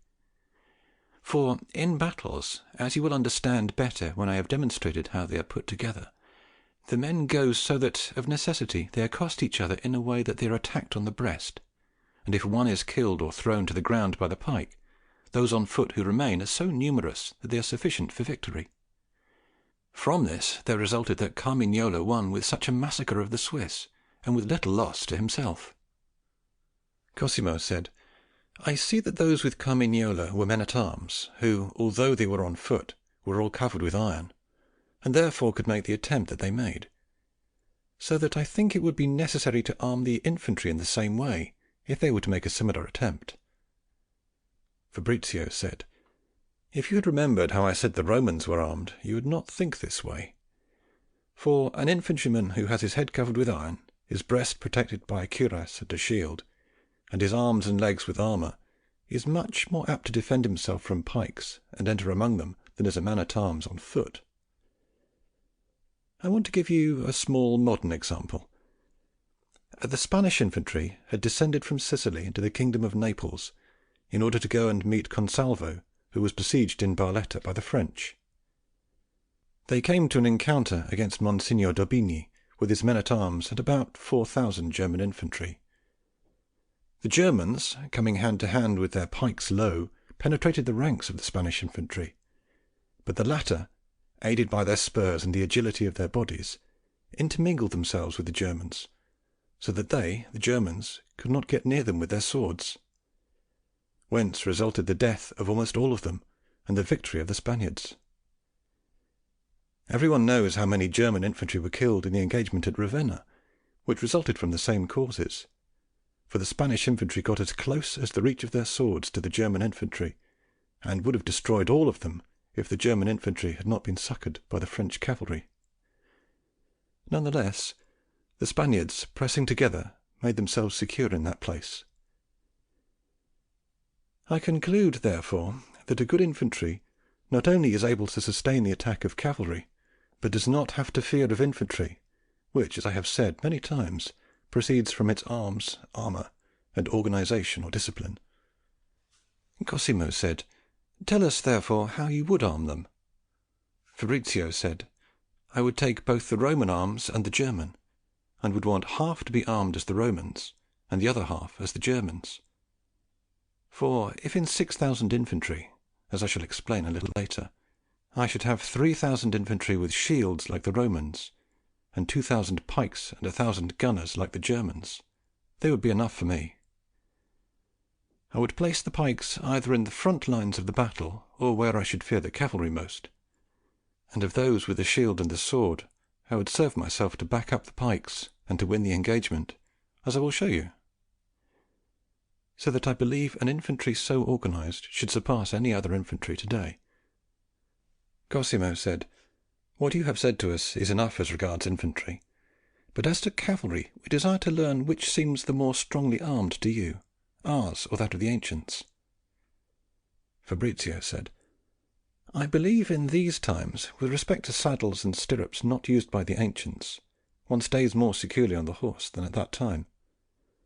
I believe we arm more securely, so that today one squadron of very heavily armed men-at-arms comes to be sustained with much more difficulty than was the ancient cavalry. With all of this, I judge, none the less, that no more account ought to be taken of the cavalry than was taken anciently, for, as has been said above, they have often in our times been subjected to disgrace by the infantry, armed and organized as described above. Tigranes, king of Armenia, came against the Roman army of which Lucullus was captain, with an army of 150,000 cavalry, among whom were many armed as our men-at-arms, whom they called cataphrati, while on the other side the Romans did not total more than 6,000 cavalry and 15,000 infantry, so that Tigranes, when he saw the army of the enemy, said, 'These are just about enough horsemen for an embassy.' None the less, when they came to battle, he was routed, and he who writes of that battle blames those cataphrati, showing them to be useless, because he says that, having their faces covered, their vision was impaired, and they were little adept at seeing and attacking the enemy, and as they were heavily burdened by the armour, they could not regain their feet when they fell, nor in any way make use of their persons. I say, therefore, that those people or kingdoms which esteem the cavalry more than the infantry are always weaker and more exposed to complete ruin, as has been observed in Italy in our times, which has been plundered, ruined, and overrun by foreigners, not for any other fault than because they have paid little attention to the foot soldiers, and had mounted all their soldiers on horses. Cavalry ought to be used, but as a second and not the first reliance of an army, for they are necessary and most useful in undertaking reconnaissance, in overrunning and despoiling the enemy country, and to keep harassing and troubling the enemy so as to keep it continually under arms and to impede its provisions. But as to engagements and battles in the field, which are the important things in war and the object for which armies are organized, They are more useful in pursuing than in routing the enemy, and are much more inferior to the foot soldiers in accomplishing the things necessary in accomplishing such defeats." Cosimo said, "But two doubts occur to me. The one, that I know that the Parthians did not engage in war except with cavalry, yet they divided the world with the Romans. The other, that I would like you to tell me how the attack of the cavalry can be sustained by the infantry, and whence arises the virtue of the latter and the weakness of the former." Fabrizio said, "Either I have told you, or I meant to tell you, that my discussion on matters of war is not going beyond the limits of Europe. Since this is so, I am not obliged to give reasons for that which is the custom in Asia. Yet I have this to say, that the army of Parthia was completely opposite to that of the Romans, as the Parthians fought entirely on horseback, and in the fighting was about confused and disrupted, and a way of fighting unstable and full of uncertainties. The Romans, it may be recalled, were almost all on foot, and fought pressed closely together, and at various times one over the other, according as the site of the battle was open or tight. For the latter the Romans were superior, but in the former the Parthians, who were able to make a great trial with that army with respect to the region they had to defend, which was very open, with the sea coast 1,000 miles distant, rivers 2 or 3 days' journey apart from each other, towns likewise, and inhabitants rare, so that a Roman army, heavy and slow because of its arms and organization, could not pursue him without suffering great harm, because those who defended the country were on horses and very speedy, so that he would be in one place today and tomorrow 50 miles distant. Because of this the Parthians were able to prevail with cavalry alone, and thus resulted the ruin of the army of Crassus and the dangers to those of Mark Antonio.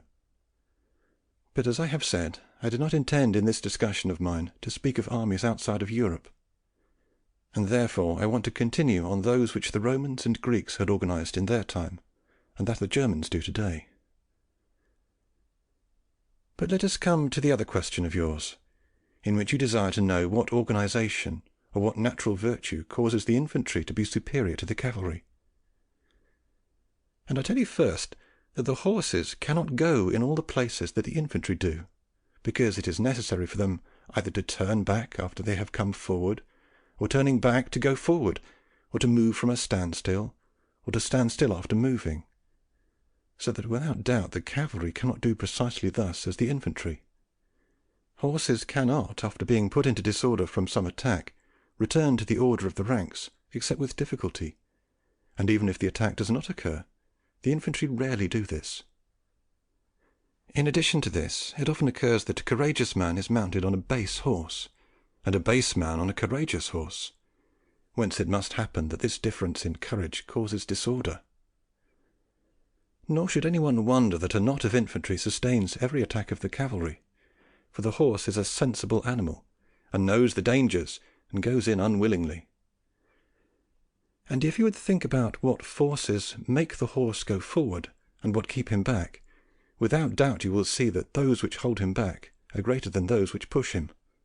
For spurs make him go forward, and on the other hand the sword and the pike retain him.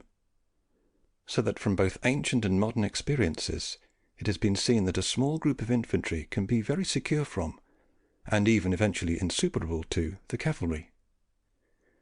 And if you should argue on this, that the élan with which he comes makes it more furious in hurling himself against whoever he wants to sustain his attack, and he responds less to the pike than the spur, I can say that, as soon as the horse so disposed begins to see himself at the point of being struck by the points of the pikes, either he will by himself check his gait, so that he will stop as soon as he sees himself about to be pricked by them, or being pricked by them he will turn to the right or left. If you want to make a test of this, try to run a horse against a wall, and rarely will you find one that will run into it, no matter with what élan you attempt it. Caesar, when he had to combat the Swiss in Gaul, dismounted, and made everyone dismount to their feet, and had the horses removed from the ranks, as they were more adept at fleeing than fighting. But notwithstanding these natural impediments that horses have, The captain who leads the infantry ought to select roads that have as many obstacles for horses as possible, and rarely will it happen that the men will not be able to provide for their safety from the kind of country. If one marches among hills, the location of the march should be such that you may be free from those attacks of which you may be apprehensive. And if you go on the plains, rarely will you find one that does not have crops or woods which will provide some safety for you. For every bush and embankment, even though small, breaks up that dash, and every cultivated area where there are vines and other trees impede the horses. And if you come to an engagement, the same will happen to you as when marching, because every little impediment which the horse meets causes him to lose his fury. None the less, I do not want to forget to tell you one thing, that although the Romans esteemed much their own discipline, and trusted very much on their own arms and armour, that if they had to select a place, either so rough to protect themselves from horses, where they could not be able to deploy their forces, or one where they had more to fear from the horses, but where they were able to spread out, they would always take the latter and leave the former. But as it is time to pass on to the training of the men, having armed this infantry according to the ancient and modern usage, we shall see what training they gave to the Romans before the infantry were led into battle. Although they were well selected and better armed, they were trained with the greatest attention, because without this training a soldier was never any good. This training consisted of 3 parts. The first, to harden the body and accustom it to endure hardships, to act faster and more dexterously. Next, to teach the use of arms. The third, to teach the trainees the observance of orders in marching as well as fighting and encamping. These are the 3 principal actions which make an army, for if an army marches and camps and fights in a regular and practical manner, the captain retains his honour even though the engagement should not have a good ending. All the ancient republics, therefore, provided such training, and both by custom and law no part was left out. They therefore trained their youth so as to make them speedy in running, dexterous in jumping, strong in driving stakes and wrestling. And these 3 qualities are almost necessary in a soldier, for speed makes him adept at occupying places before the enemy, to come upon him unexpectedly, and to pursue him when he is routed. Dexterity makes him adept at avoiding blows, jumping a ditch, and climbing over an embankment. Strength makes him better to carry arms, hurl himself upon an enemy, and sustain an attack. And above all, to make the body more inured to hardships, they accustom it to carry great weights. This accustoming is necessary, for in difficult expeditions it often happens that the soldier, in addition to his arms, must carry provisions for many days, and if he had not been accustomed to hard work he would not be able to do it, and hence he could neither flee from danger nor acquire a victory with fame. End of Book 2, Part 1. Book 2, Part 2 of The Art of War. As to the teaching of the use of arms, they were trained in this way. They had the young men put on arms and armour which weighed more than twice that of the real ones, and as a sword they gave them a leaded club, which in comparison was very heavy. They made each one of them drive a pole into the ground, so that 3 arm lengths remained above ground, and so firmly fixed that blows would not drive it to one side or have it fall to the ground. Against this pole the young men were trained with the shield and the club, as against an enemy, and sometimes they went at it as if they wanted to wound the head or the face, another time as if they wanted to puncture the flank, sometimes the legs, sometimes they drew back, another time they went forward, and in this training they had in mind making themselves adept at covering themselves and wounding the enemy. And since the feigned arms were very heavy, the real ones afterward seemed light. The Romans wanted their soldiers to wound the enemy by the driving of a point against him, rather than by cutting or slashing, as much because such a blow was more fatal and had less defence against it, as also because it left less uncovered those who were wounding, making him more adept at repeating his attack than by slashing. Do you not wonder that those ancients should think of these minute details? For they reasoned that where men had to come hand to hand in battle, every little advantage is of the greatest importance. And I will remind you of that, because the writers say of this that I have taught it to you. Nor did the ancients esteem it a more fortunate thing in a republic than to have many of its men trained in arms. For it is not the splendour of jewels and gold that makes the enemy submit themselves to you, but only fear of arms. Moreover, errors made in other things can sometimes be corrected afterwards, but those that are made in war, as the punishment happens immediately, cannot be corrected. In addition to this, knowing how to fight makes men more audacious, as no one fears to do the things which appear to him he has been taught to do. The ancients, therefore, wanted their citizens to train in every warlike activity, and even had them throw darts against the pole heavier than the actual ones, which exercise, in addition to making men expert in throwing, also makes the arms more limber and stronger. They also taught them how to draw the bow and the sling, and placed teachers in charge of doing all these things, so that when men were selected to go to war, they were already soldiers in spirit and disposition.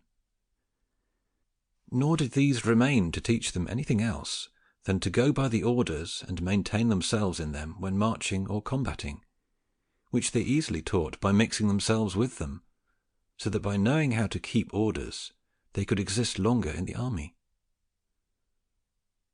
Cosimo said, "Would you have them train this way now?" Fabrizio said, "Many of those which have been mentioned, like running, wrestling, making them jump, making them work hard under arms heavier than the ordinary, making them draw the crossbow and the sling, to which I would add the light gun, a new instrument, as you know, and a necessary one. And I would accustom all of the youth of my state to this training.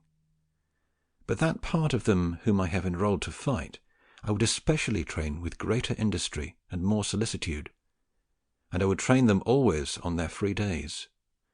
I would also desire that they be taught to swim, which is a very useful thing, because there are not always bridges at rivers, nor ships ready, so that if your army does not know how to swim, it may be deprived of many advantages, and many opportunities to act well are taken away.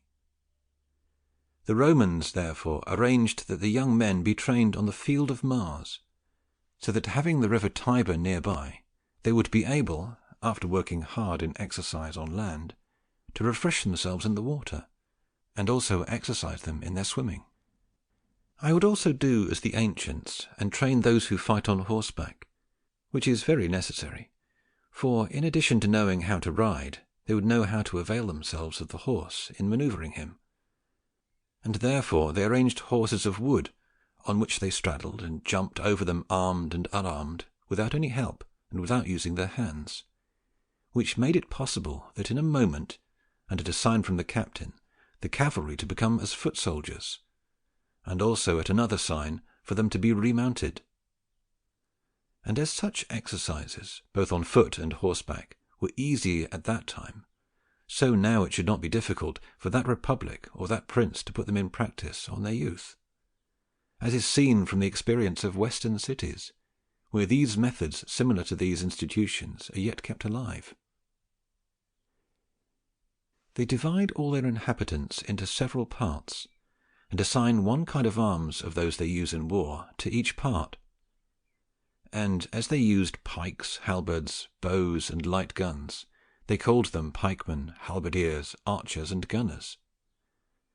It therefore behooved all the inhabitants to declare in what order they wanted to be enrolled.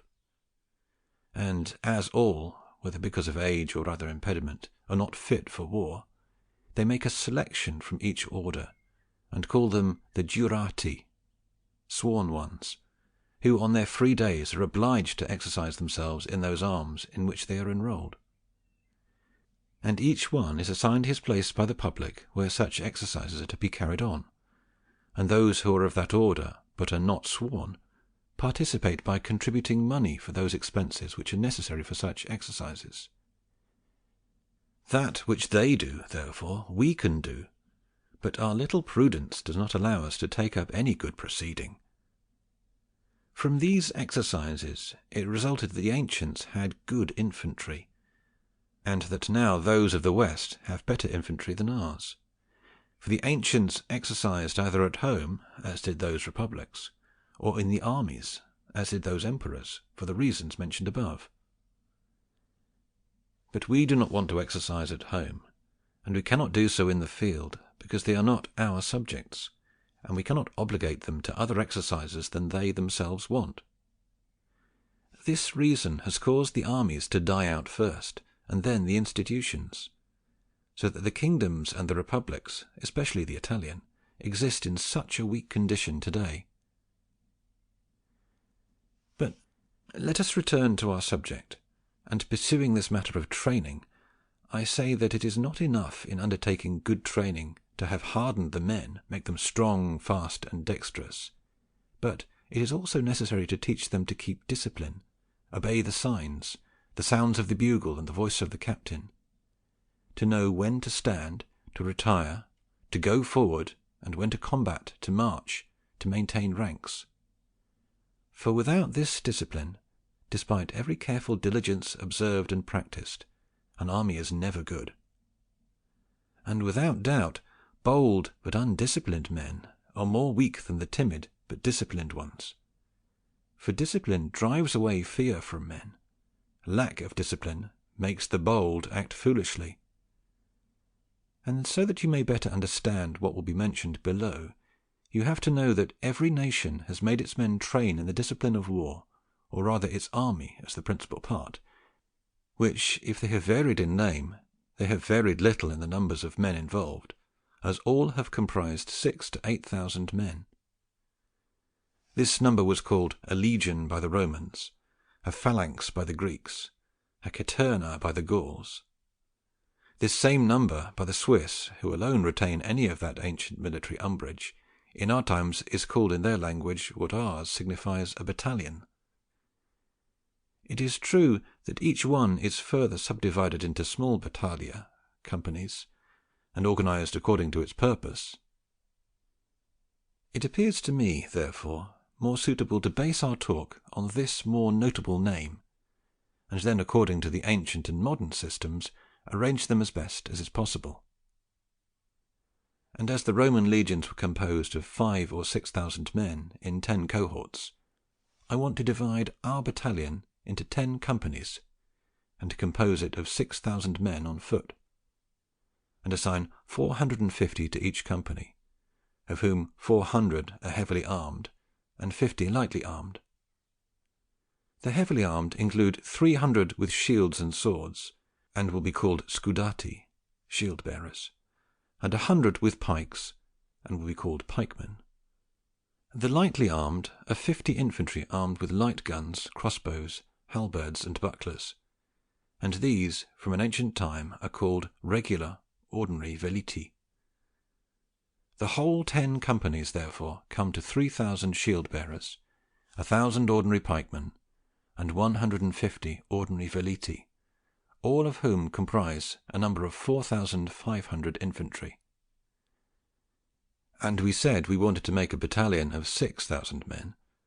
Therefore it is necessary to add another 1,500 infantry, of whom I would make 1,000 with pikes, whom I will call extraordinary pikemen, and 500 lightly armed, whom I will call extraordinary veliti. And thus my infantry would come, according as we said a little while ago, to be composed half of shield bearers, and half among pikemen and other arms. In every company I would put in charge a constable, 4 centurions, and 40 heads of 10, and in addition a head of the ordinary veliti, with 5 heads of 10. To the 1,000 extraordinary pikemen I would assign 3 constables, 10 centurions, and 100 heads of 10. To the extraordinary veliti, 2 constables, 5 centurions, and 50 heads of 10. I would also assign a general head for the whole battalion. I would want each constable to have a distinct flag and bugle sound. Summarizing, therefore, a battalion would be composed of 10 companies, of 3,000 shield bearers, 1,000 ordinary pikemen, 1,000 extraordinary pikemen, 500 ordinary veleti, and 500 extraordinary veleti.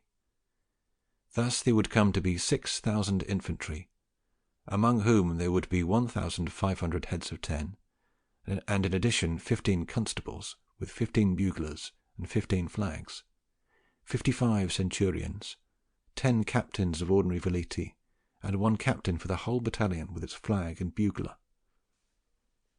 And I have knowingly repeated this arrangement many times, so that then, when I show you the methods for organizing the companies and the armies, you will not be confounded. I say, therefore, that any king or republic which would want to organize its subjects in arms would provide them with these parties and these arms, and create as many battalions in the country as it is capable of doing. And if it had organized it according to the divisions mentioned above, and wanting to train it according to the orders, they need only to be trained company by company.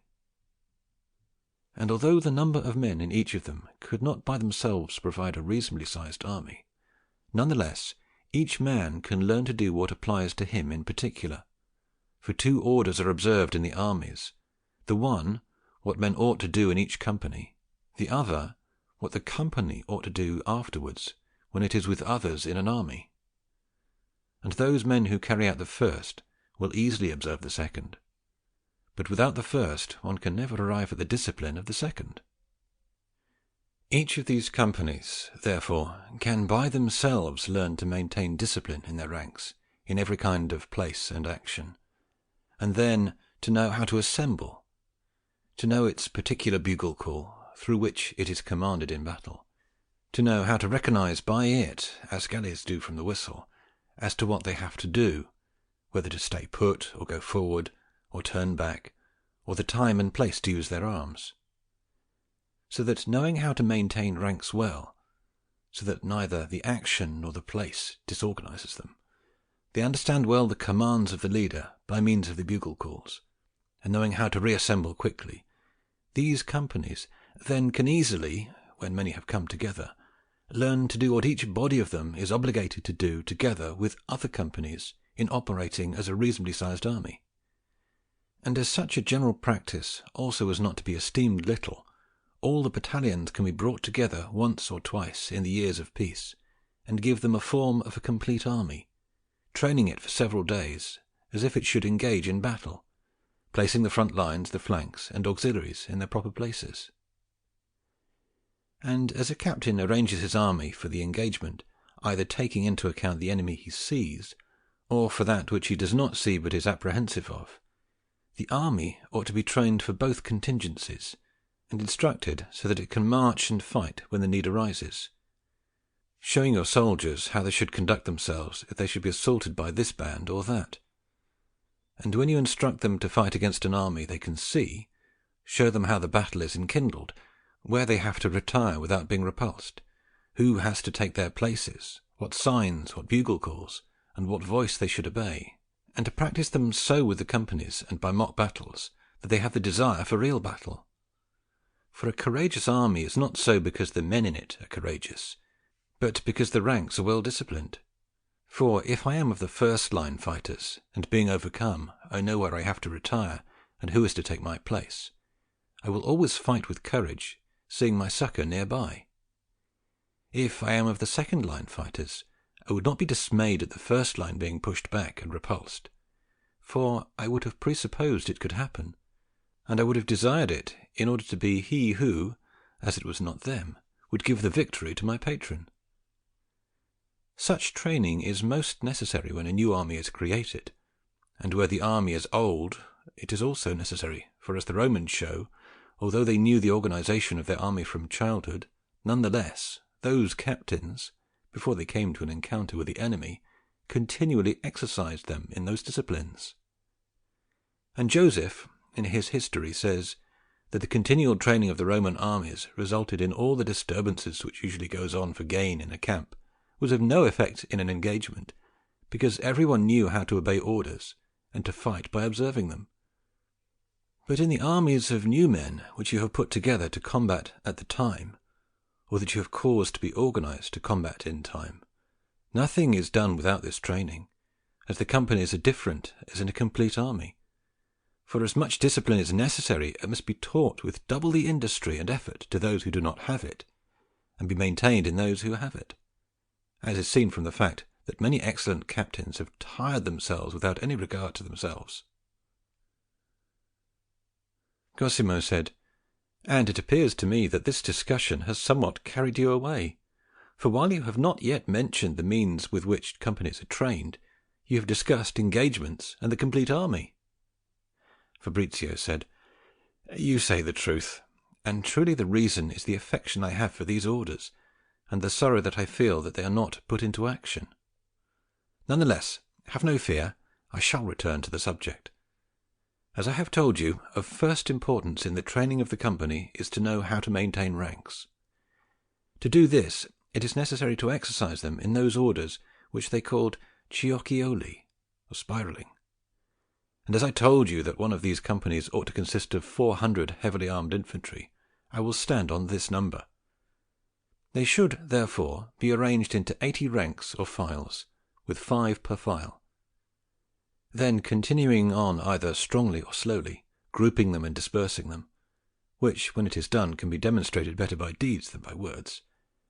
Afterwards it becomes less necessary, for anyone who is practised in these exercises knows how this order proceeds, which is good for nothing else but to accustom the soldiers to maintain ranks. But let us come and put together one of these companies. I say that these can be formed in 3 ways. The first and most useful is to make it completely massive and give it the form of 2 squares. The second is to make the square with a home front. The third is to make it with a space in the centre, which they call piazza. The method of putting together the first form can be in 2 steps. The first is to have the files doubled, that is, the second file enters the first, the fourth into the third, the sixth into the fifth, and so on in succession, so that where there were 80 files and 5 men per file, there become 40 files and 10 per file. Then make them double another time in the same manner, placing one file within the other, and thus they become 20 files of 20 men per file. This makes almost a square, for although there are so many on one side as on the other, none the less, on the side of the front they come together so that the side of one man touches the next, but on the other side of the square the men are distant at least 2 arms' length from each other, so that the square is longer from the front to the back or shoulders than from one side or flank to the other, so that the rectangle thus formed is called 2 squares. And as we have to talk often today of the parts in front, in the rear, and on the side of this company, and of the complete army, you will understand that when I will say either head or front, I mean to say the part in front. When I say shoulder, the part behind or rear. When I say flanks, the parts on the side. The 50 ordinary veleti of the company are not mixed in with the other files, but when the company is formed, they extend along its flanks. The other method of putting together or forming the company is this, and because it is better than the first, I want to place it in front of your eyes in detail how it ought to be organized. I believe you remember the number of men and the heads which compose it, and with what arms it is armed. The form, therefore, that this company ought to have is, as I have said, of 20 files, 20 men per file, 5 files of pikemen in front, and 15 files of shield-bearers on the shoulders behind.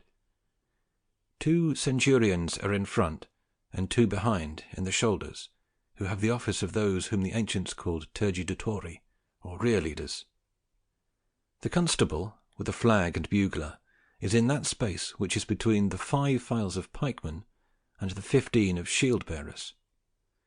There is one of the captains of 10 on every flank, so that each one is alongside his men, those who are on the left side of his right hand, those on the right side of his left hand. The 50 veleti are on the flanks and shoulders of the company. If it is desired now that regular infantry be employed, this company is put together in this form, and it must organize itself thusly, have the infantry be brought to 80 files, 5 per file, as we said a little while ago, leaving the veliti at the head and on the tail, even though they are outside this arrangement. And it ought to be so arranged that each centurion has 20 files behind him on the shoulders, and those immediately behind every centurion are 5 files of pikemen, and the remaining shield-bearers. The constable, with his flag and bugler, is in that space that is between the pikemen and the shield-bearers of the second centurion, and occupies the places of 3 shield-bearers. 20 of the heads of 10 are on the flanks of the first centurion on the left hand, and 20 are on the flanks of the last centurion on the right hand. And you have to understand that the head of 10 who has to guide the pikemen ought to have a pike, and those who guide the shield-bearers ought to have similar arms. The files, therefore, being brought to this arrangement, and if it is desired by marching to bring them into the company to form the head, you have to cause the first centurion to stop with the first file of 20, and the second to continue to march, and turning to the right, he goes along the flanks of the 20 stopped files, so that he comes head to head with the other centurion, where he too stops, and the third centurion continues to march, also turning to the right, and marches along the flanks of the stopped files, so that he comes head to head with the other 2 centurions. And when he also stops, the other centurion follows with his file, also going to the right along the flanks of the stopped file, so that he arrives at the head, front, with the others, and then he stops. And the 2 centurions who are alone quickly depart from the front and go to the rear of the company, which becomes formed in that manner and with those orders to the point which we showed a little while ago. And the veliti extend themselves along its flanks, according as they were disposed in the first method, which method is called doubling by the straight line, and this last method is called doubling by the flanks.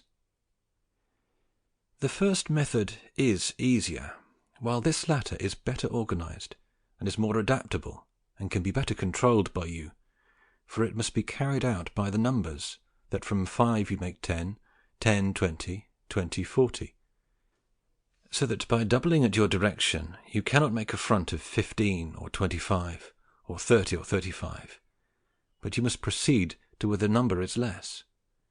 And yet every day it happens in particular situations that you must make a front with 600 or 800 infantry, so that the doubling by the straight line will disarrange you. Yet this latter method pleases me more, and what difficulty may exist can be more easily overcome by the proper exercise and practice of it. End of Book 2, Part 2.